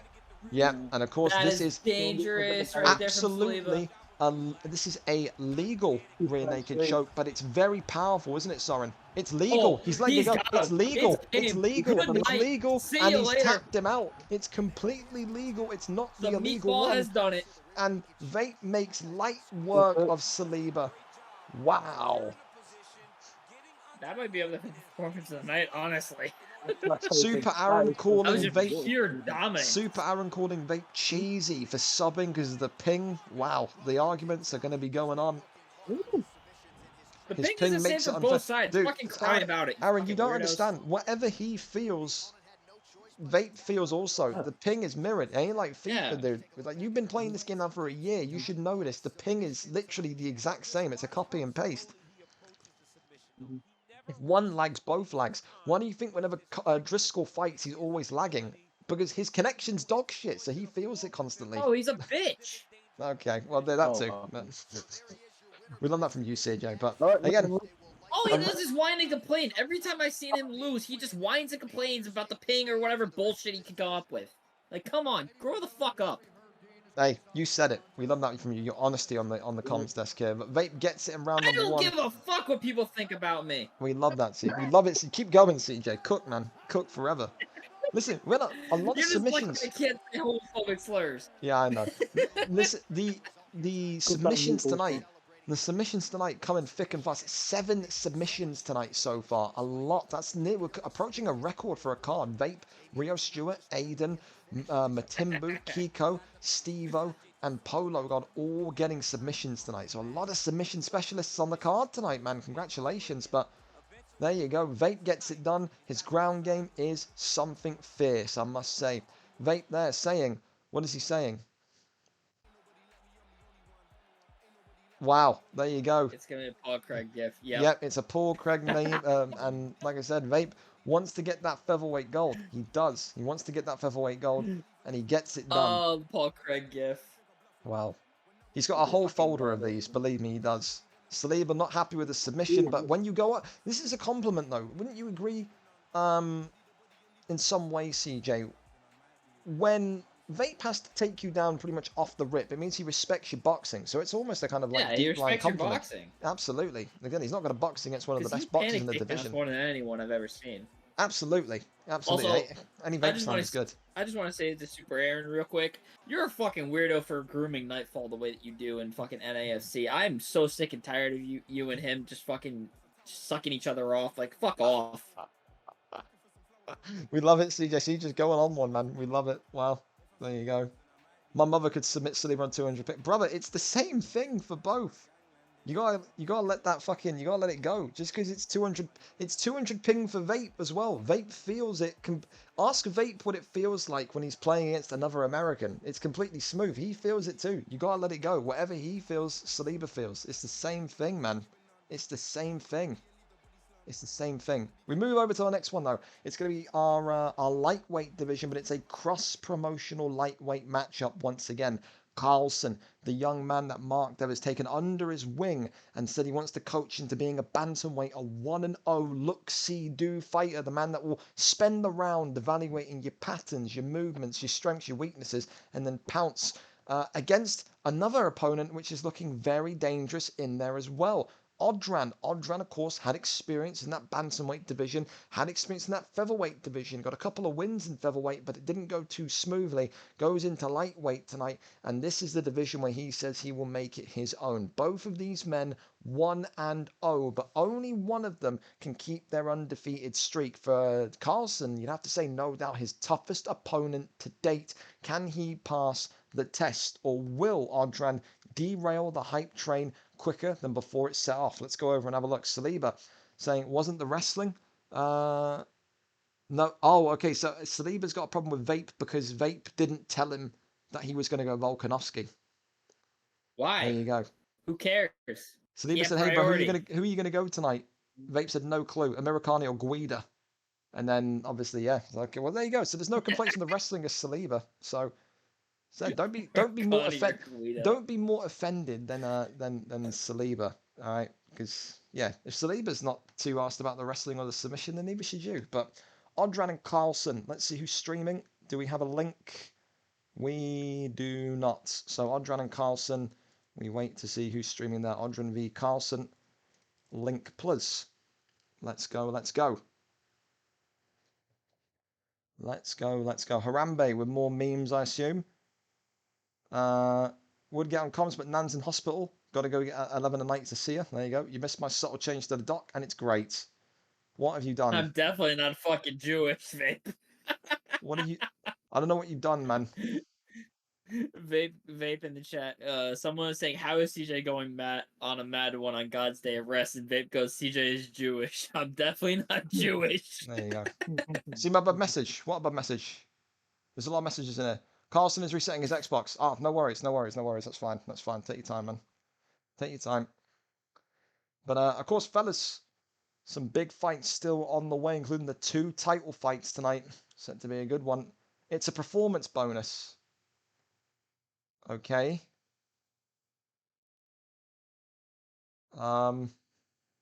Penis. Okay. Great. Thanks, Ryan. Fantastic. You are 30 years old, man. Fucking Jesus Christ almighty. Right, we're there for Carlson. I've got to take your doc permissions away or something, dude. I have to. You're a terrorist on the doc, you are. Here we go then. Carlson and Odran getting ready to square up. Vape will take performance of the night with the golden balls. Oh, yeah, I forgot. I got to give you that. You got to remind me after this. You're gambling so much, you know what my money to put parlays on. Prince's name. Vape won a golden balls event? He did, like, the one this week. That fucking meatball. That's funny, by the way. That's a great meme, by the way, Jay Fuller. That's great. Safety card boy, do you're crying. That's amazing. That's good. That's funny. Alright. I gotta just go take a picture real quick. No worries, you're good, man. Alright. As we sit and we wait for the arrival of Odran. And then, of course, we've got one more non-title fight after this than the 2 title fights. The UFC welterweight gold on the line, and then the ONE Lightweight gold on the line. So let's wait and see what comes in. Showing up juiced for my mate CJ. Wait, what? I missed that. I've missed that fucking comment from Odran. Showing up juiced just for my mate CJ. Beer's been flowing, and I'm ready for a KO. Odran, absolutely not happy with what's about to happen potentially, because Carlson's been seen as the next great thing, the next great prospect. Mark Dev believes he's got everything in his locker to go all the way deep in those divisions. Of course, Carlson known for being one of the best goalkeepers in the whole of Europe when it comes to pro clubs. He's one of those guys that can pick up a game and just instantly just become good at the game. He can sit down for a good week or two and you'd see massive developments. But for tonight, what are the picks going to be showing? What is Odran going to be going with? What is Carlson going to be going with? It's going to be Dustin Poirier. Yeah, the diamond. A good pick. A good pick, to be fair. Because we talk about Poirier often, Soren. Good power, good speed, but also hidden attributes with the wrestling and the jiu-jitsu, no? Yeah, absolutely. I mean, when you look at Dustin Poirier, you just think of his stance. I mean, he can hit the spot at every single time. I mean, he's also got some kicks to lay back on, and he's also got that wrestling as well. I mean, he's got subs from pretty much everywhere as well. So Poirier is always a solid pick. But you look at Bolt. I mean, people look at him like the next coming of Jesus, man. Like him and Islam are just very much. Well, let's see if the Poirier pick can get it done, because like Soren said there, the way that people look at lightweight Volkanovski, they describe him at some points as probably the best fighter on the game. We're going to see if maybe that's got enough merit to it or not, but Dustin Poirier against Volkanovski in this lightweight division here, and we are up and underway. So, if you're unfamiliar with who's who, Carlson tonight opting for Volkanovski in the green. He is 1-0. Odran, of course, in the black with Dustin Poirier also going in as a 1-0 lightweight. Again, Carlson, a lot of hype behind him, probably a heavy favourite in the predictor cards tonight as well. A lot of people believing in the hype. And this is the thing that we've never seen about Carlson, is we always saw his electrifying stand-up, but we never saw that ground game kind of be there so consistently and so polished. So we're going to see tonight what he can bring when it comes to just a wrestling match, because when that ground and pound hits, we usually see him disengage and usually see him pop to the feet and look to box. Tonight, holding Odran in sprawl and immediately letting the elbows rain trying to down. make a statement here that he can do both. Yeah, he's raining down the elbows here. And now waiting to great control in top position. He's got to get some strikes off from bottom here, Odran, and maybe trying to get that full guard flip, doesn't he? That's what he needed. That's exactly what I was talking about. Great bit of instinct there from Odran. Posture up is there, gets right back to the feet. Disengages now. Not want to be on the ground with Volk. Oh, doesn't want to be on the feet with Volk either. There's nowhere safe with this this little midget, is there? Oh. That's so true. Ooh. Throwing Good the deny store. there. Good deny, yeah, good from Odran. Grabs the leg. Get him in the half guard. It's big move there by Volk. Now goes into the side control. Odran not able to get that deny off though. Fakes. Good deny there again. Posture up. Disengages once more. Doesn't want to be on the ground at all. Would you say this is, I mean, he's clearly been, maybe frightened is the correct word, Soren, by Carlson's ground game here. Would you say it's a wise decision to continuously disengage? I mean, with how well Carlson has put on the ground and how fluid he's been able to get transitions off and building up the air, I won't be too surprised that he just wants to keep it standing, and that would be the turn for the paper. It's going to be the striking versus the wrestling, I feel. But Carlson has also got that striking with him. And that's weird to me. What even is the point? Well, yeah, he hasn't been wanting to be on the ground, but then he initiates the takedown. I mean, maybe okay. It's the art of confusion, like Prince and you during He's Stars. starting to gain confidence on the ground, maybe. Maybe. Just in full guard, essentially, you know, you don't want to be in that position because it's such a cool position to be in, so he just wants to disengage. So I can understand that. Odran just keeping himself calm, though, said he's been dragged back down, but not taking too much damage. He's felt the wrestling of Carlson, yes, But he's hung on in there. We get that first round too. I mean, it's based on the significant strikes. I think personally, you still give it to Volkanovski. I think yeah, Volkanovski is still for me still round 1 winner. But it's one of those rounds, isn't it, CJ and Soren, where you're looking at it and going, yes, okay, Volkanovski Carlsen has won round 1, but it's not impossible for Odran, is it? It's not. Yeah. Oh. Yeah, I mean, not, you can definitely see glimpses. Yeah. You see, they're just starting to wanting to strike against each other. They've got no regard for disengaging in the striking. It's, oh, there's the takedown, there's the deny. Good from Odran. Odran maybe wanted to close the gap, Soren, and just keep it at, oh, it's that pull elbow. Ooh. Wow. Lightning fast reactions there from Carlsen. Really nicely. Maybe, oh, wonderful flurry of strikes of Carlsen. Raining down the strikes here. Carlsen. He got him here. Has got him. He knocks him out night. in round number 2. And keep believing about the hype on Carlsen. He is looking better and better each passing week. Carlsen gets it done in round number 2. Odran in the chat. Volk is a pain in my balls. Yeah, he's something, all right. He's something, all right. He is the equivalent of testicular cancer. So, I mean, this is what I said to you when we were doing weight changes with Carlsen. It always depended what level you view Carlsen at when we saw his wrestling, when we saw his ground game.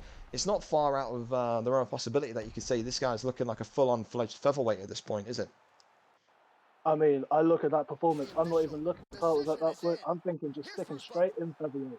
Would you say that performance is good enough to? Would you say, completely off the cuff, that's a performance worthy enough where you could look at him and throw him into featherweight and say, have the next title shot? Are you saying that level of hype behind him? I mean, he'll be able to compete at featherweight. I don't know about title shots, but for sure, and I mean for sure, he can definitely compete at featherweight. There you go. High praise from a bantamweight flyweight there, and again, Carlsen only going to get better and better. A round 2 knockout, and one hell of a way to secure it, even if it's with Volkanovski. No shine taken off the method of defeat there. Carlsen gets it done in round number 2. For Odran, of course, 1-1 record doesn't really shift him down too much in the divisional rankings. We go over to our final non-title fight of the evening. It is Hey It's Fran against Papi Gaucho. Hey It's Fran, of course, 3-2 on a 2-fight losing streak against Papi Gaucho, recently ending his 4-fight losing streak with a win over Super Aaron. 3-4 record against 3-2, number 11 versus number 13. For Fran and Gaucho, these two Americans, some of the best strikers in that featherweight division. They deserve to be on that kind of main card right before the title fights. Entertainment, furious pace, I would say. Don't expect this one to go the distance. Don't expect this one to hit the ground. They're both wanting to go for the skull. They're both wanting to go for that knockout and maybe secure that knockout of the night bonus. It is number 11 versus number 13. Hey, it's Fran versus Papi Gaucho in an all-American scrap for the ages. Fran is live for us. Let's go and see what we've got in store for the picks. Conor McGregor against Volkanovski. The standard, the usual. But Soren, is this maybe the right move? Papi Gaucho, of course, known as a bit of a pressure boxer. Will he want maybe the smaller man in Volkanovski, having that taken away from him? McGregor. Does he? Yes, that's his go-to in NAFC. Every time I've seen a fight, he always tries to get McGregor. Wow, that's there you go. Okay, all right, well, there you go. Here we go then. So, McGregor and Volkanovski. Papi Gaucho. McGregor main, as I'm finding out from CJ. See, CJ, you bring analysis in a good way. Is this fucking one? I would have never known that. Volkanovski, of course. Yeah, I do the commentaries with Vape on NAFC on Friday nights. There you go. Tune in, NAFC. It's back on Friday. Volkanovski, of course, though, the unstoppable force, the immovable object. He's already clipped the head kick. Oh, my sweet God, this could be a quick one. Oh, my Lord. God. Never mind. This might be over quick. We said don't blink, we'll miss it. We were not joking. As these two start to unload very quickly. Already broken. Holy shit. Oh, my word. Bro. They don't want to take a back step. They just want to go at it. It's crazy. Oh. These two are just like, fuck it. We're going. But this is what I mean about that If the you go over Volkanovski to pick. In this kind of fight, Soren, he's got such short arms. He's got Raheem Sterling syndrome where you just can't throw that overhand. If he had that little bit more reach, he'd be connecting with these. Yeah, I think absolutely. McGregor But and him have the same what he size. wants right now is just to be stepping in that pocket and so he can get that reach to a considerable level with Conor, who's obviously got that reach advantage. You know, if you're Papi Gaucho, I mean, I know he likes the pressure box, but you have to use that reach at some point. You know, just keep him at the end of your jab, like he just did there, and just work from that. Well, listen, the initial shock and awe of this fight has died down. They both started so quickly. They're now kind of taking backward steps and trying to get their timings absolutely right here. 1-2's flying in still. And again, They're still just throwing at this point. They Yeah, just want to get in, get out as soon as possible, and whoever wins wins. Absolutely. Oh, attempted head kick there, maybe faked for reason. Try and make the read a little bit harder. Leg kicks coming in as well. And that's what McGregor's got to make maybe more use of as well. So in the leg kicks that 4.5-star McGregor has, so underrated. Maybe that's going to be a key part of this. The leg kick. Yeah, but if you check a leg kick, I mean, that's obviously going to be to your detriment as well. So Oh, Don't mind Volkanovski. about a leg kick, it's all straight to the head, man. Yeah, absolutely. Oi, Papi Gaucho eating a big strike. Oh, it's the speed at which Volkanovski throws at, man. It's just so blitzing. The kick comes in again. Not only speed, it's also power at the same time. Yeah, 100%. And it's with these two, they're so similar with their styles. That's why you both saw them go 90 miles an hour right off the rip. You don't know what mistake. It's interesting to know what the mistake will be that causes the knockout, because it won't be a wearing down of the block or the head health. I feel like the knockout will come from one of these two making a bad read, a bad mistake. So that's the thing that I'm intrigued by. Papi Gaucho does have some ground game to him. Like he can wrestle if need be, but with the McGregor pick, I doubt he's gonna look to take him down. I don't think either of these two are going to be looking to wrestle at all tonight. I think they're both wanting to go for the kill and doing it in an entertaining way. But round one, that's the kind of mistake. He caught him there late. Oh, nearly. That makes it really fucking interesting for the first round. Nearly. Soren, go directly to you as the UFC 2 veteran. What is the score after that round? I mean, would you give it grand? Would you give it Conor? I don't know. I mean, the stunts and that they just went at fucking 200 miles an hour. I don't even know what the fuck is happening. Is there a possibility this is a draw at the moment? Because that's what it feels like to me. It's one of those very close rounds. Right Let's into. not look at scores. Let's just hope. You know. I thought he was going to go for that head kick and then going to get stopped there in a block is just wearing down really quick.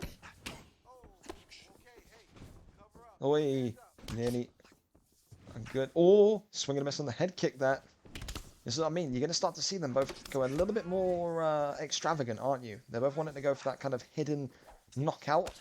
See, the thing that I'm looking at here, Soren, is I feel like a question mark kick would be fantastic for McGregor. Kind of. Oh, hang on a minute. There might not be enough time for one. That block is going quick, man. Seriously, his head health and the block health are at the same level at this point. Yep. Work off the jab again. Dangerous. So Papi Gaucho is no bitch though. He is staying right on in there. The uppercut lands. But he's not gonna jump. Looking to the deal, man. Leg kick check. Big check. Leg check there was big. Papi Gaucho needs to pull something out here. That block is just gone. One shot and it's just immediately decimated. This is the thing that we talk about Papi Gaucho so much. Fran's patience, Soren, is just phenomenal. He's throwing those fake jabs, those fake hooks to maybe cause Papi Gaucho to lose concentration. He's so patient, isn't he? Yeah, I mean, with those feints, I use them a lot as well. What you're trying to do with those feints is to overload your opponent's minds. You know, am I going to be throwing this? When am I going to be throwing it? You know, you're mixing up with your timing, and eventually, you know, it'll just work in your favor. But if you're just going at this pace, I mean, does it really matter? there's a beautiful art to this. That, you know, they're going at 200 miles an hour, but there's actually a method. Well, that's what people say. Isn't People McGregor go on, southpaw TJ. too? And he's been using him in orthodox the entire time, Yeah, hasn't he? this is what most McGregors do. They will switch back and forth between the stances. I noticed that now of those high-level McGregors. Oh, big one. Comes down the centre line again. Good head movement from Papi Gaucho. Staying out of Oh, those hooks, which is dangerous. Very nice. oh, the head movement is good, but the pressure from Fran. Oh, Could he finish? it's got to be it. It's got to be it. Yep, there it is. Oh, wow. Hey, it's Fran. Ends the losing streak. And what a way to do it. A matchup that went 90 miles an hour. That there was one of the great featherweight fights that you are going to have to rewatch time and time again. What a fight that was. And what a big way for Fran to end a losing streak against one of the most respected featherweights that the league has ever housed. Papi Gaucho goes out despite a valiant performance in round 1, and even during round 2, they matched each other just seamlessly, didn't they, Soren? Yeah, I mean, the pressure from both of them, and they just did not want to take the back step. But as soon as Conor was against the cage, that was it. The block was going, and then he just managed to get what he needed to get off. So it's crazy. That was absolutely breathtaking. Yeah, I think we talk about fight of the night. Listen, so far we've got Silenced against Brown King as fight of the night. The Pettis won the PlayStation fight earlier on. Do you think that the Fran Gaucho fight there takes fight of the night, or are we keeping it on the PlayStation, boys? No. That PlayStation fight was so back and forth the entire time. Like, it was ridiculous. Hey, that's more than fair. That's more than fair. Well, listen, what it's time for now is our two title fights, the co-main and the main event of the evening. We're going to be starting off, of course, with the co-main. So we're going to go to Twitter and to the Discord to just ping everyone that the main fights are now on. Only 2 title fights tonight because it's a UFN. The UFN used usually to showcase people that do not often get to fight on camera freely. We got to see a lot of fresh talent tonight, from the BPE Jokers all the way to some of the PlayStation guys we don't often get to see too much of. So really happy that this has been a fantastic success. So title fights are now live, and of course I'm going to piss everyone off because it'll be another ping in literally 10 minutes when it's the main event. But here we go. Title fights are now live. HTTPS. Thoughts on the poster, You never know, by the way. take 10 minutes. Thoughts on the poster, CJ? What did you make of that? The poster is absolutely phenomenal. I love how Prince has his actual freaking picture there. Looking all serious with the Portuguese flag draped over his left shoulder. Yeah. Oh, it's fucking amazing. Yeah, 100%. Title fights are now live. HTTPS. www.twitch.tv gringo_AFC #VFL #UFC. All right, let's go then. Listen, our first title fight tonight, the UFC welterweight strap, is on the line in a rematch. The last time Ben the Beast and Della Felder did battle was all the way back at UFN 10. Della Felder lost on that night to, of course, the now champion Ben the Beast. This one is an interesting one. Della Felder was not next in line to get the shot in his right place, right time, and Ben the Beast said, I want to defend tonight. I want to be on the card. And with that, only one name made sense, and that was Della Felder. The rankings here, as you can see, Della Felder coming in at number 8, 5-5 as a Brazilian Jiu-Jitsu artist, the champion 6-2, 3-fight win streak, one of which was for the gold. Tonight, he wins, he will go 7-2 and would nail down his legacy as one of the most prominent welterweight champions. Who's going to beat him? Can anyone beat him? We're going to find out together. Let's see. The champion 6-2 Brazilian Jiu-Jitsu artist Ben the Beast against number 8 Brazilian Jiu-Jitsu artist Della Felder. Della Felder, the last time out, of course, against Ben the Beast, lost the fight. Had Ben the Beast stunned, could have finished it with a strike, went for a takedown, proceeded to lose the fight. That was that fight against Ben the Beast. Will he make such a crucial mistake again this evening? We go over and we find out together. Della Felder is live for us. Let's see what the picks are saying. Here we go. The welterweight strap on the line. Leon Edwards potentially against RDA. Listen, we love an RDA pick. Soren, what do you make of that? Ooh. I mean, you're more experienced to tell us about an RDA pick, right? That's true, I suppose. Listen, used RDA, loved his jumping teep, but he opts for Gilbert Burns, so there's no point to talk about Swishes the RDA anymore. burn. Yeah, there goes the end of the RDA speech. I thought it was going to be useful here. That's, yeah, that was something. That's the other thing as well that Theo's mentioning as well. The 5-3 sparring record. Burns versus Leon. Okay. Leon. These two, of course. Also, I can confirm Prince's stream is live for the title fight. We love that. We love that. Of course, these two fighters, Edwards and Burns, the two most winning fighters for welterweight gold. These have always been used. Of course, you've got the Shavkats in there as well. So it's also one of those. The stream title is amazing too. Vape smells. There you go. Well, let's see. What will Delafelder be cooking up for us tonight? Delafelder, the challenger in the yellow with Gilbert Burns. The champion, of course, opting to stick with Leon Rocky Edwards. Won the title on Thursday. Early takedown. Yep. And now looks to... Straight into Crucifix. Straight into Crucifix. Okay. Interesting. Can't keep a minute though. And of course, with Rocky Edwards, Soren, predominantly stand-up guy, incredible knees, incredible elbows. Gilbert has almost got that kind of Dustin Poirier feel to him, doesn't he? Where he's got great boxing, but he's got that hidden element of wrestling inside of him. So, do you think this is his best position to be in, to wrestle him with Gilbert, to keep him pinned down with Gilbert? Because you have to feel like, with how the advantage stacks up for Edwards against Burns on the feet, he doesn't want to be up there for too long. He's got to treat Edwards almost like a Yan, like a McGregor, doesn't he? Yeah, exactly. I mean, with Burns, what you're getting is that elite Brazilian Jiu-Jitsu, the same way that you look at JACR1907, the same way he just got flipped. Oh, big flip. But this is absolutely fine because on his back as well, he has got rubber guard, which he does go in. Yeah, yep, he literally just put him in. Trying to flip him into top mount, and there you go. What a flip there. Delafelder has always proclaimed himself to be the best middleweight that the best middleweight champion the league has ever seen. He said he had it all. He said the incredible ability to win fights, but also the ability to sell fights and market fights. He wants to be back on the throne tonight, and you'd have to say it was a ballsy and respectable move from Ben the Beast. He said, I want to be on the card and I want to defend my belt. And like I said, he's here tonight wanting to do that against one of the very, very big competitive opponents that stand in his way. But again, for Delafelder, would have never expected it. Would never expected to kind of be in there fighting for the gold. But he is. Tries to flatten him out. Goes over into back sitting instead.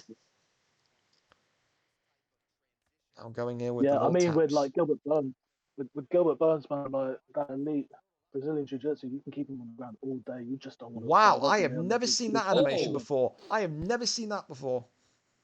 That was a weird roll. I have never seen that before. I've seen it. Oh, of course you have. You were literally alive in like 2001 playing the game, man. Stop. Fuck me, man. I've been around for too many years, man. Yeah, you're not wrong. You're not wrong. Is controlling him perfectly on the ground. But what is worrying me is that he is getting crucifix and top mount way too easily. And if you get that crucifix position, man, that is a very, very strong position to be in. You can't just give it up like that. Otherwise, you can see it go up in smokes very quickly. Well, this is the thing as well. We saw when he won the belt, Ben the Beast, we saw... the fight before he won the belt against Benji Pepe, his takedown defense was sensational. Tonight, though, it's a whole different story. That round is a very, very dominant round for the challenger. Round 1, 10-9 to Gilbert Burns. Yep. No doubts. So let's now see what Leon Edwards can do in round 2. He's got to defend the takedown. He's got to keep this fight standing and really try and get those hands going. Tries to go for that uppercut already. Sways to the left here. 1-2 is right down the middle. I want a Burns knee bar, says Bass Inferno. And there's the takedown. There's the land again. That was very smooth. So Delafelder said that he felt like his time was coming. He said, ignore the form of those above me. Give me the title shot. He didn't know it was going to come this early. But this welterweight division is just stacked, man. Whoever wins here tonight is going to have to really, really be on their game to hold on to that belt. Some incredible fighters in that UFC welterweight division. Wow, Crucifix is again. gained. Yep. And now into side saddle, and it just seems like Ben the Beast is just struggling here to really get anything going. And Another then to Crucifix again. The nerves It's seem only to a take matter of over. time. And he denies him, and this is the elbows now. He's held him in there. He's Keeping him holding in the Crucifix, there. and Yeah, Delafelder he's got him again. This could Oh, be no. it, fellas. This could he's- be the belt coming home to Ireland. Champion, Delafelder. Is he gonna get it? No, he's not. Not yet. Still going for the Kimura. he's gone for the Kimura. Now going for the submission. Delafelder getting the chain as well, and this could be a bit troublesome. It started off with the submission defense well. Doesn't look like he's gonna catch. Yeah, No, he lets gave him up go. on it. This is good though. Gets dominant position. Does Ben the Leon, Beast. I try to get up here. You've been rubber dominated on the ground. He's going to try and flip him. Good deny. It's good. Gets out of that. Delafelder's just been very good on the ground in this fight. Absolutely. So when the big fights happen, he turns it on. He does. Said he was prepared for this. He wanted this. Of course, like I said, he would be a two-weight champion should he win it tonight, middleweight and welterweight. No doubt. He'll be on his way for that lightweight eventually as well. Great posture up and now raining down strikes here. Nothing there. Posture up is there once more. Raining down some more strikes. And Ben the Beast eating big shots here. Goes over to the right-hand side. Delafelder not able to deny that one. Posture up again. Now goes over. Pushes the side control. Looking to get him in crucifix again. Gets into sprawl. Good. Stops him. Good denial. Oh, and it's a good choke. Yep. And this is one of those 38 very seconds strong. though. I don't think he's gonna get it. It's a very strong submission as well. You can track it well. He's not gonna get it. But you know, once again, there's not enough time. You just feel like these opening 2 rounds, a very clear message has been sent by the challenger. Fucking dog shit tracking for me. Seriously. Delafelder not happy with his tracking, not happy with himself. But he should, I mean, it's good to have high standards here, isn't it, Soren? Because he's 2 rounds up categorically, isn't he? Could have won the fight with that ground and pound after Crucifix too. Yeah, I mean, honestly, he's saying that he's not too happy with the tracking, but maybe he just should use that for his information for next time. He knows that he's 2 rounds up, so he can take it a little bit lightly now. And he can, you know, work himself into Crucifix. God, yeah, holds him back in there, and now raining down the elbows. This is one hell of a performance from Delafelder. Goes back into side control, tries to cross over into top mount here. I'm taking nothing, man. I'm going for a 5-0 fucking sweep, man. Oh, he said he wants the 5-0 sweep. Yeah. He may be looking to drag Ben the Beast all the way through and win this 50-45. That would very much be a Delafelder thing to do. Wow. I don't get why. If you have the possibility to end the fight and get the absolute win, fucking take it. That's stupid trying to drag it on. This guy is Delafelder. This is a Delafelder thing to do, to take this fight to 5 rounds and to really showcase. Oh, not against top position though. Stamina is very low though. Yeah. We've seen him throw fights before, Delafelder. We have. It's just stupid. I mean, wasn't this the story of the last fight where he could have got that strike win, but instead he waited the takedown? Yeah. I mean, if he's looking for a complete, it could bite him in the arse. It could just be a repeat of what happened before. Yeah, no doubt. Working off the jab. If he does that, he deserves to lose the fight just for being a moron. Tries to go for that ducking roundhouse there, but. So Delafelder now backing away, clinching up. They're over the judo toss. That one there is denied. Seems like Ben the Beast is now waking up. His takedown defense is there. It's present. Works off the strikes more and more. Goes off the hook there. Another takedown, another deny. Good. There is signs of hope here for Ben the Beast. As he now gets his hands going. The champ in red, 2 rounds down in round number 3. Big hook comes in. Good head movement by Delafelder. Delafelder trying to break the block. Goes for the leg kick there. There's Ben the Beast, the champ, trying to find a way. Another good takedown denied. There you go.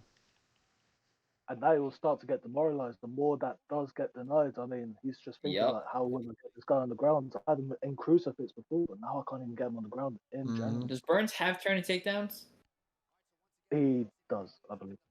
Trying to slam him. Another He's one. got to start Stopped. trying to do that because he's just going straight.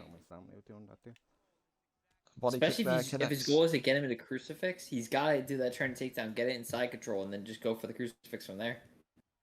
Leg kick comes in again.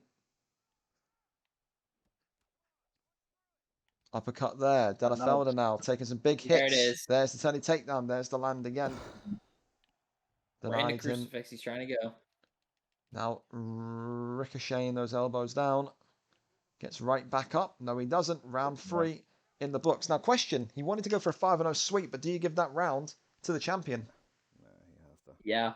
You do. I think so it's 2-1. if he wanted to get a 50-45, it's mission failed. Round 3 for me. You're not getting that anymore. Wow. Gotta win it now. Oh, the frustration from the champion boiling over. And now that's going to be something. That's going to be something.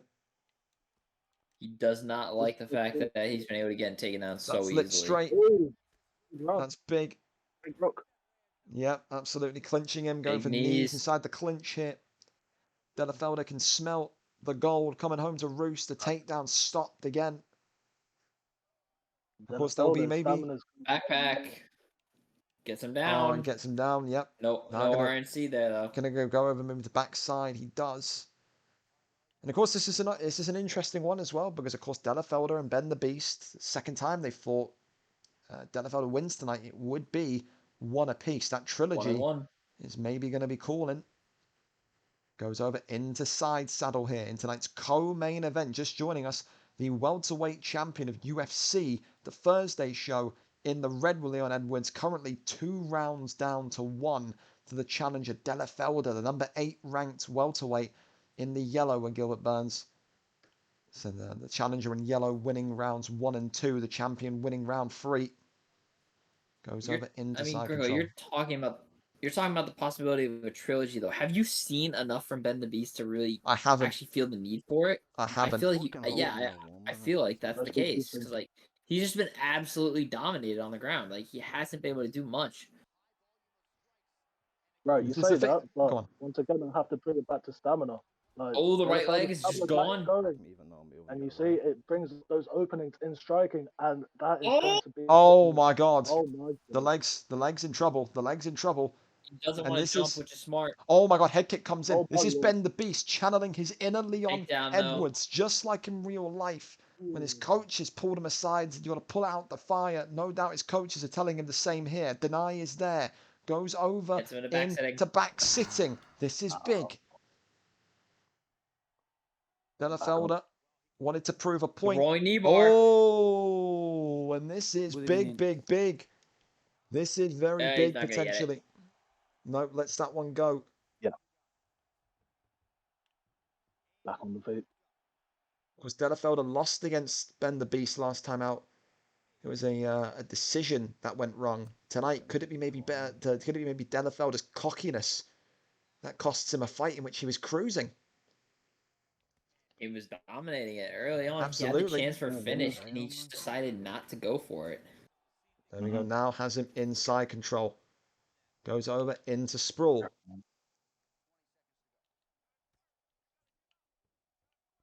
That one there, stop. Now into backside. Stopped there. 4 seconds left of this round. Soren, is it out of the realm of possibility to say that this is 2-2? I was thinking exactly that. This is 2-2 at the moment, and this goes down to the final round. I feel like Della Felder has let this slip. And Della his stamina is Felder beginning to show. has lost 2 rounds in a row here. The champion is back in this one. 5th and final round.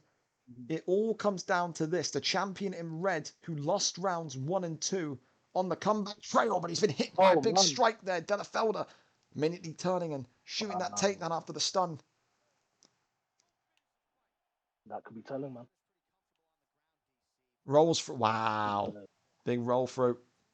Postures up. Gets right back up. He knows he's got to win back that stun, doesn't he? Another takedown. Another stop. Knees against the body. Big ones. Uppercut there from inside the clinch. 1-2 still coming forward. Head kick there, clattering off the block. One of the most tense title fights in recent welterweight history. 1-2s again. Leg kicks. Oh, got to watch himself here. Double uppercuts coming in. Going low. Uppercut there, whiffing. Head kick coming off here. Ben the Beast trying to find an opening. Stamina, of course, for Delafelder is lessened. This fight is even at 2 right now, isn't it? Yep, I'd say 2-2. I think So though this fifth Delafelder round is very big. Yeah, I think Delafelder's won this round though, because so far, because of course he got that stun. It's all going to depend on if Ben the Beast can get that stun back. If he can get a knockdown, he could win the fight here. If I'm Delafelder, I'm looking to take him out. Yep, right there. Yeah. Oh, good deny. Good deny. Stamina is in the mud though, Soren. Look at the stamina of Burns. Yeah, he needs. Yeah, I mean, Ben the Beast. Oh, the leg's cracked. The leg's cracked. That's the stun back. He's gone for the takedown again. He's charging into him. The leg cracked again and again. These combos are nasty right now. Another takedown. Good deny. The tide is turning. The momentum is switching. Big knees hit. Uppercut there. Stopped. That's a turning takedown. That's massive for Delafelder. Yeah, Delafelder has maybe just saved himself. He's got to control this on the ground now. And he's got to get some damage in. Because right now, this is Ben's fight. Crossing over. Into half guard. Good evening. Good deny. ESFL Gaming, what an honor to be followed by the GOATs. Welcome in. Welcome to our UFN monthly card. We get kind of guys that... Oh my God. That's Ben the Beast all over, man. Oh, Ben the Beast. Oh, would you just... Oh, broken leg! It's one with a fucking leg crack, man. Fuck. That was gross. No. That was gross. What a way to end it, man. Yo, Ben the Beast is the real deal in welterweight, dude. He's the real... Oh my God. What a way to pull that one out from the fire. Seriously, Ben the phenomenal. Beast. Ben the champion. Oh. What again? That's an incredible way to end it, man. Seriously. Just end it with a leg break. Jesus Christ. Oh well. I mean, Delafelder deserves to lose that fight, though. He had the chance to win it, and yet again, he fucking decides to try and be flashy and take this one to 5 rounds, and he doesn't. He just doesn't win. Saying that on the scorecards, he was 2 rounds up. He was 2 rounds up. You think it was 4-1? Apparently, that's what the judges. That's what the judges' scorecard said.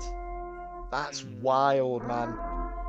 Thank you, ESFL Gaming. Thank you so much for the raid. Like I said, fellas, welcome. You just missed. Yeah, crazy. We agree. He won the first 2 rounds, and then they drew 2-2. Yeah, that's what we're saying.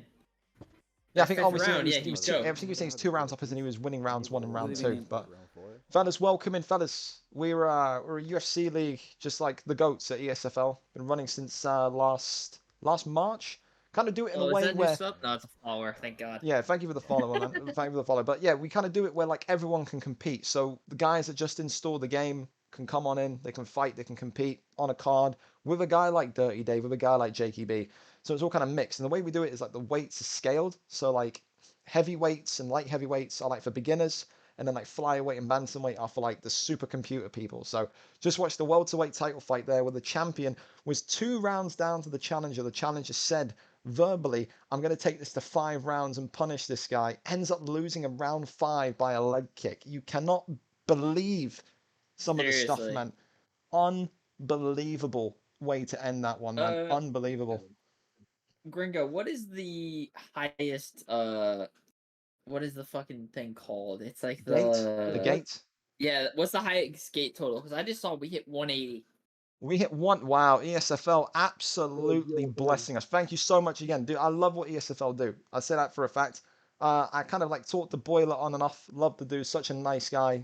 Was so helpful and kind of genuine when we started up the UFC league, because we're a FIFA kind of thing predominantly, soccer, football. Ran FIFA for like 11 years. Started UFC last year to just kind of like do a side league.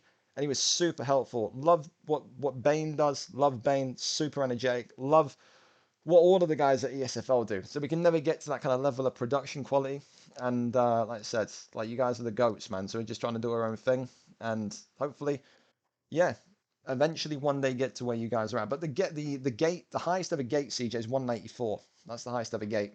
If we hit 180, then we can confirm today is a new number 4 for the highest ever top 10 gates. So, wow, I'll blessed. fucking take it.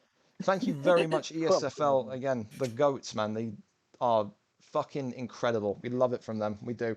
Listen, we're going to go over then to our main event. Well, first of all, before we go to our main event of the evening, CJ Sorin, does that get either knockout of the night, performance of the night, or fight of the night for you? Knockout of the night. I think I'm going to say, I think there's a very credible reason for fight of the night. Yeah. I do think that, because Delafella had the first 2 rounds, and then what a story. Ben pulled it out, and he just pulled out 3 rounds right off the bat there. That's good. That's a tough one. It's tough. What do you think, Sorin? Very tough there. I mean, I'm looking at knockout tonight more than anything, because like with the whole context of like it might have not been like visually appealing, but like a leg break after being 2 rounds down, and with what De La Ferda was saying, I mean, you know, the context. Take it away from Killer Kai's run. I think, you know what, I always like to say the guests, the co-commentating guests can make the call. So yeah, we'll go give it knockout of the night. We'll do that. Edwards, with the Leon Edwards pick, gets it. The knockout of the night there switches from Killer Kai to Ben the Beast. Listen, we're going to go and put in one more ping to the Discord and say that the main event is now live. What was Vape's name? I have no idea. They said, I'm assuming Ryan changed Vape's name in there. What the hell did he change it to? I don't know. Something Messiah-esque, eh? So, VFL I gotta see this now. The main event is now live. There we go. Put it on Twitter one more time. Right, I've had to take a piss like 4 times during this. No, I gotta do go run. I'll do build up. You go. You're not gonna miss too much. No. I've been saying I've had to do that like 4 times. Oh, fair enough. Right now I'm good though. All right, let's get one more ping on Twitter. One more ping on Twitter, and then we're there, man. Thank you again, ESFL, for the raid. Appreciate you. Said, come on in, see what the UFN's like. The UFN, again, as I was explaining it, we do UFNs once a month, do 2 weekly cards, Tuesday and Thursdays, do a UFN every month on a weekend. Gets guys who don't get to usually fight on stream to fight on stream. So guys that have work commitments on Tuesdays or Thursdays, guys that are maybe in the States that can't make the kind of late times, we kind of get them on and get them fighting. So it's great to see new players come through. Had a really awesome new French guy, BPE Jokers, come in, kickboxing lightweight today. Was super good. So yeah, it's been phenomenal tonight. It has. The main event is now live. Twitch.tv Gringo. So apparently Messiah changed Vape's V to an R in his name. Oh wow, okay. That's nice. Nice one, Vape. Nice one, Ryan. Thanks. Listen, we go over and we talk about this main event right now. The post has been made, the ping's been made. It is Red Dot against PortuggePrince, the main event of this evening. ONE's lightweight belt is on the line. Red Dot, or JACR1907, a 6-4 kickboxer, will be opting for that Rafael Fizaev pick tonight. Incredible hand speed, incredible kick speed. He's a jack of all trades, you could say. The last kind of 3 fights he's had in a row, he's really blitzed his opponents off early. Prince is going to need to be very careful when it comes to the start of the round and how the round kind of transpires. He says he won't look to wrestle the champion in the first round. He'll look to kind of see and evaluate what his stand-up is like. But how much will that come to fruition when the punches start landing? Prince, on the other hand, is the number 8 ranked guy, 3-3 record, but has the biggest active winning streak in this division. 3 fights, 3 wins in a row. He's a Portuguese national living in the US. Of course, could be the 2nd ever Portuguese champion should he win today. Of course, the other Portuguese champion, the champion on the Thursday show, the UFC lightweight champion, Nox Rafa. So it could be that the lightweight divisions of both the Tuesday and the Thursday show are ran by the great nation of Portugal. Who wins tonight? Will it be England's own Red Dot, the 6-4 champion, or will the 3-3 Portuguese American Portuguese wrestler bring it home? It is live, and we are set to go in right here, right now. Is it Prince that's streaming? Is it CJ? Yeah, I sent you the link. Oh, you are an absolute man mountain. We love it. Here we go. Here we go. Here we go. Frankie Edgar, we knew. It is going to be incredibly difficult for me to remain unbiased. That's fine. Listen, Daniel Cormier isn't unbiased when he has to commentate fantastic against the McGregor fight. I got to Prince down a little bit because he's hyperventilating. He's ready. He's ready. He's Prince. He is. He's very hyper. Here we go. Let's see who gets this one. PortuggePrince, the challenger, against the champion Red Dots. The challenger Frankie in Edgar. the white with Frankie Edgar would be one of the first or one of the few Frankie Edgar champions we've ever seen. And of course, Red Dot with Fiziev, the taller of the two, but incredible pace on his kickboxing in the black and silver. When Red Dot heard the news that he was going to headline this card, he was absolutely honoured. Said he knows that this one tonight is going to be one that would start his legacy as being one of the best lightweight champions that we've seen, but he's got to go up against someone that's very different to his last opponent. A wrestler with relentless quit. Prince, one of those guys that we all know, Soren and CJ, that says, I'll shoot 40 takedowns if I need to shoot 40 takedowns. It will not deter me. And tonight we're going to see if that is the case. Again, a little pause there as the strikes then eventually connect. Little uppercuts coming in from Red Dot. 1-2's down the middle line. Oh, tries to go for that spin kick to the head here. Again, the big thing that I looked at knowing these matchups yesterday, Soren, is the concerning health stats of Frankie Edgar. 3-star chin. He's not going to be able to eat too many shots here, is he? I mean, you look at the chin of Frankie Edgar, he's not what he used to be. I mean, back in the day, he used to take a hell of a shot, but that is obviously withered over time. But he has got a key to victory. Obviously, his wrestling, but also his cardio. He's got 95 cardio as opposed to 91. So hopefully, if he can last the rounds, that could be very telling for Mr. PortuggePrince. No doubt. Jack would have to, would have to watch out. I think the big thing that Prince said that really, and he stunned the champion here, PortuggePrince Frankie Edgar now turning on the offensive. Maybe though, CJ, do you think he maybe during that stun should have shot the takedown? That would have been maybe when he was least suspecting it. Maybe no. He's already he told us yesterday that his entire thing was that he was gonna feel him out the first round, see how he was wrestling wise. Which he shot the 2 takedowns early. He realized that he had good takedown defense. So now, and he was also confident that he can stand and bang with Frankie Edgar against him. He was. We called him deluded, but he's crazy enough to believe that, and he's showing it. He's got that first stun, but he's got to watch out inside the pocket here against Fiziev. He has to. Big one still coming forward. Always dangerous, man. Always dangerous. It's just how lightning fast he is, isn't it? It's just he's so slick. Featherweight level pace. Yeah, I mean, Atan, he's got everything in his locker. He is a world-class boxer. He has got hands for days. His kicks are even quicker. So you're going to have to be careful of very much everything. And obviously for Frankie Edgar, just try and take him down at whatever cost. But yeah, so far so good. It could be going towards PortuggePrince. Yeah, I think definitely that lag there. Yeah, that lag there as we. But he got the ankle pick, so he does get the takedown eventually. Well, listen, the confidence is going to be with the challenger in round 1. Got that stun, didn't he? Which is very he got it backfired early here. And he may be able to get some big shots in here. Maybe some big shots in here. And Prince not able to finish off there. But wow, what a round 1 for the challenger. And you can say he celebrates in his corner there. He's confident. He's got round 1. Blaze, difficult to disagree with him there, isn't it? Yeah, I mean, obviously the ground and pound, that obviously is stun as well. I mean, I didn't expect that whatsoever. I thought he was going to take the first round off and just chill. I don't know what's up with it. It was at 100. Before you know it, he's got the stun, so that's obviously a bonus for him. Yeah, if you're Red I guarantee you, that stun changed his entire game plan for that first round. No doubt. Trev, thank you very much for the follow, my man. Hope you're having a great Sunday. Welcome in. He got that stun. He's just there like, oh, I can fucking win this. Let's go. Goes down to the body here. You can see that Red Dot is now respecting the striking just a little bit more. Needs to be he's trying to very keep wary. his distance a little bit. Yeah, Good takedown, though. There's the takedown, and it lands. That's what Portuguese would have wanted. Now he's got to be able to keep his man there. We've seen it before, though. How many times have we seen wrestlers come onto the stream card, Soren and CJ, and their denies freeze? He needs to make sure that he is consistently denying when down here. This is what he this is what he wants to do too. He wants to get you on the ground. Yeah, exactly. I mean, hardest bit is getting him on the ground, but also maintaining on the ground as well. That that is a little bit of the easier bit. I mean, if you let him straight back up, I mean, all of that work was for nothing.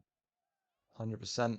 And I think we have to be fair though to the champion. The champion gets taken down, but gets right back to his feet. That's what he's going to need to keep on doing. He's going to need to just survive that takedown pressure, survive those attempts, and get up repeatedly. Prince has got to stop him from getting up. If you can make him... big stun! Oh, big stun! And he's... Well, I think he just knocked him back because I think it was a stun, but it looked like it was because of the freeze. Overhand's now being thrown. It did look like a stun a little bit there. Both of them getting a little bit more violent here. They are going to throw big strikes. It was an overhand war at one point. Going over there into half guard. Trying to get that transition, but... Yeah, the Portuguese challenger not happy with himself there, cursing under his breath. Now going for the armbar. This is interesting.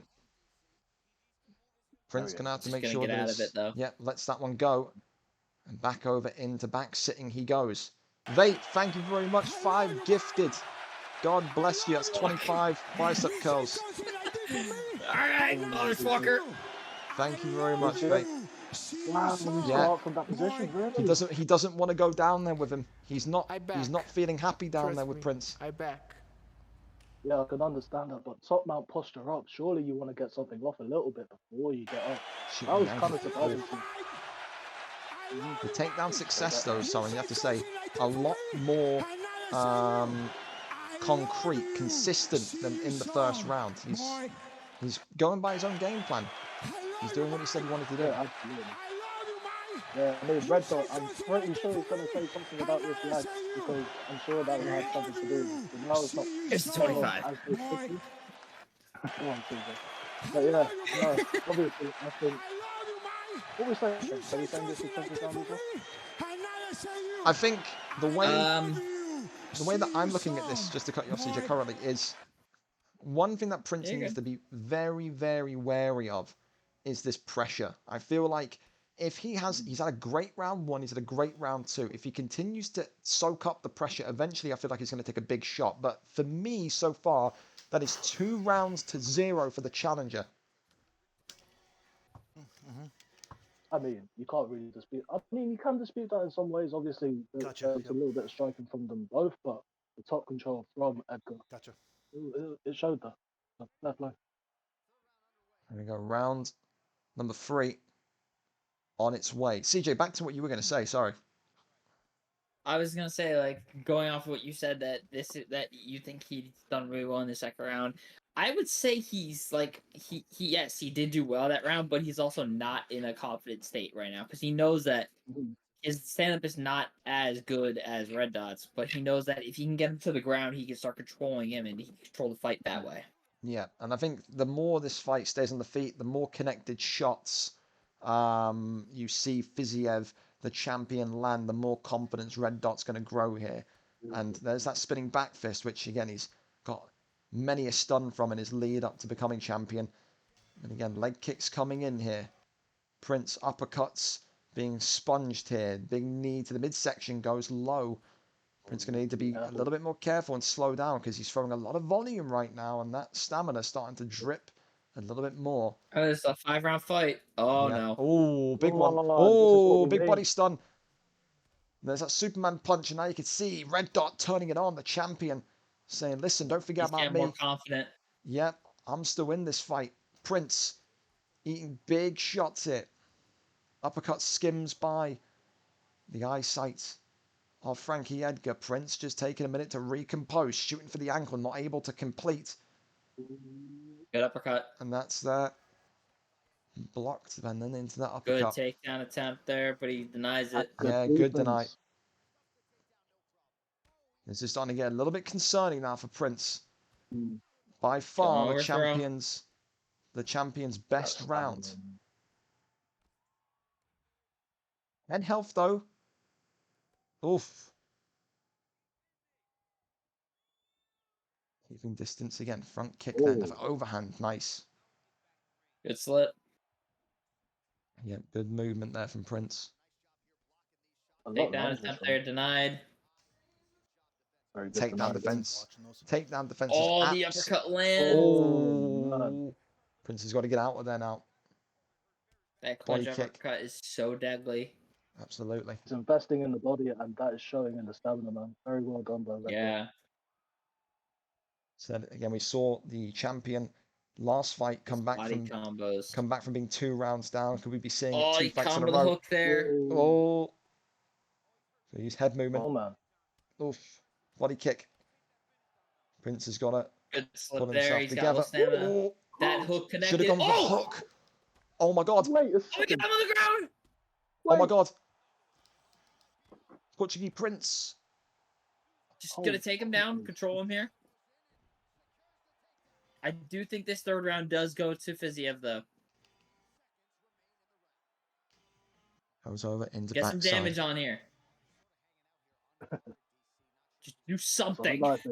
2 seconds left. It's the concern for me, CJ and Soren, is Frankie Edgar, Portugese Prince, the challenger's stamina. That is the big worry, isn't it? Yeah.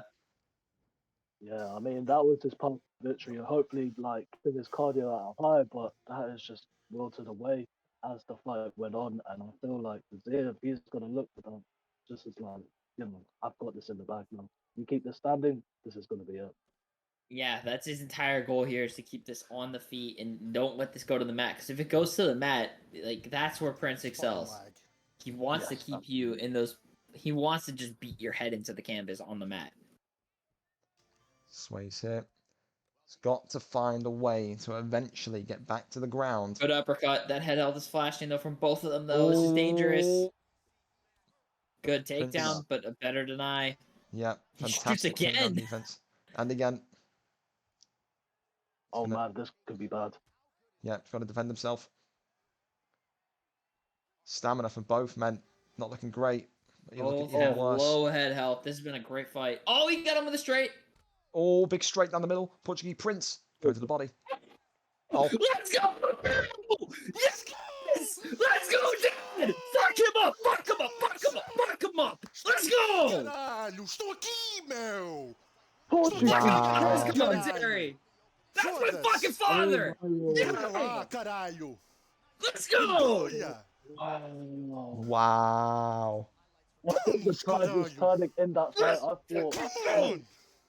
I thought that Red Dot was getting himself into that fight, and all of a sudden, wow, very well done. Come on!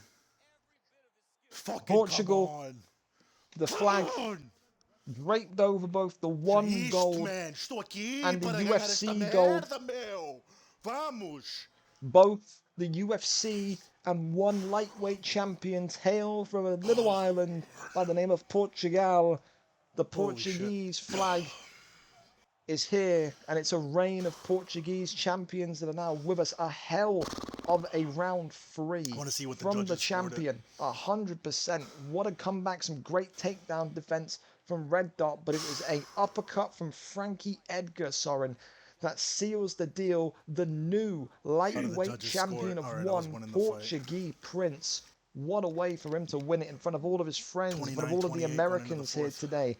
With us on commentary, his friends as well. What a way. Memorable, to say the least. Thoughts on that one? Yeah, no, he's got Daesh's disciples watching. We just had a raid from ESFL, so the pressure was all on Prince. He wanted that pressure, and if you were to tell me who was going to get a straight knockout, I would not say Frankie Edgar by the slightest. I thought it would be a bad ground and pound. To do that, man, I'm lost for words. Dude, he's loving it. He's absolutely loving it. Portugese Prince, the new ONE Lightweight Champion right now. Oh, dude, he is. He is belting out Portuguese. The new ONE Lightweight Champion of the world. Like I said, no one thought this would be his eventual destination. So remember, started off his time in lightweight with 3 losses in a row.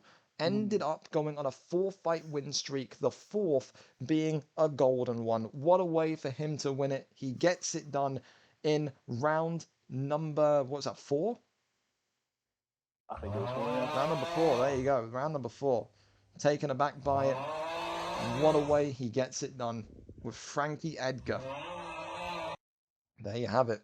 Well, listen, fellas, the card for tonight is over. Thank you again so much to ESFL for raiding. Thank you so much to everyone that subbed, that gifted subs like Vape. What a card, what an event it was. The best and most high viewed UFN in the history of VFL. A recap on the champions and new ONE Lightweight Champion of the World, PortuggePrince, and still UFC Welterweight Champion of the World, Ben the Beast. In the end, the performance bonuses, Ben the Beast gets knockout of the night, Rio Stewart gets submission of the night, Abbott gets performance of the night, and Silence HD and Brown King get fight of the night. What a night of fights, what a night of action, what a night of drama and comebacks.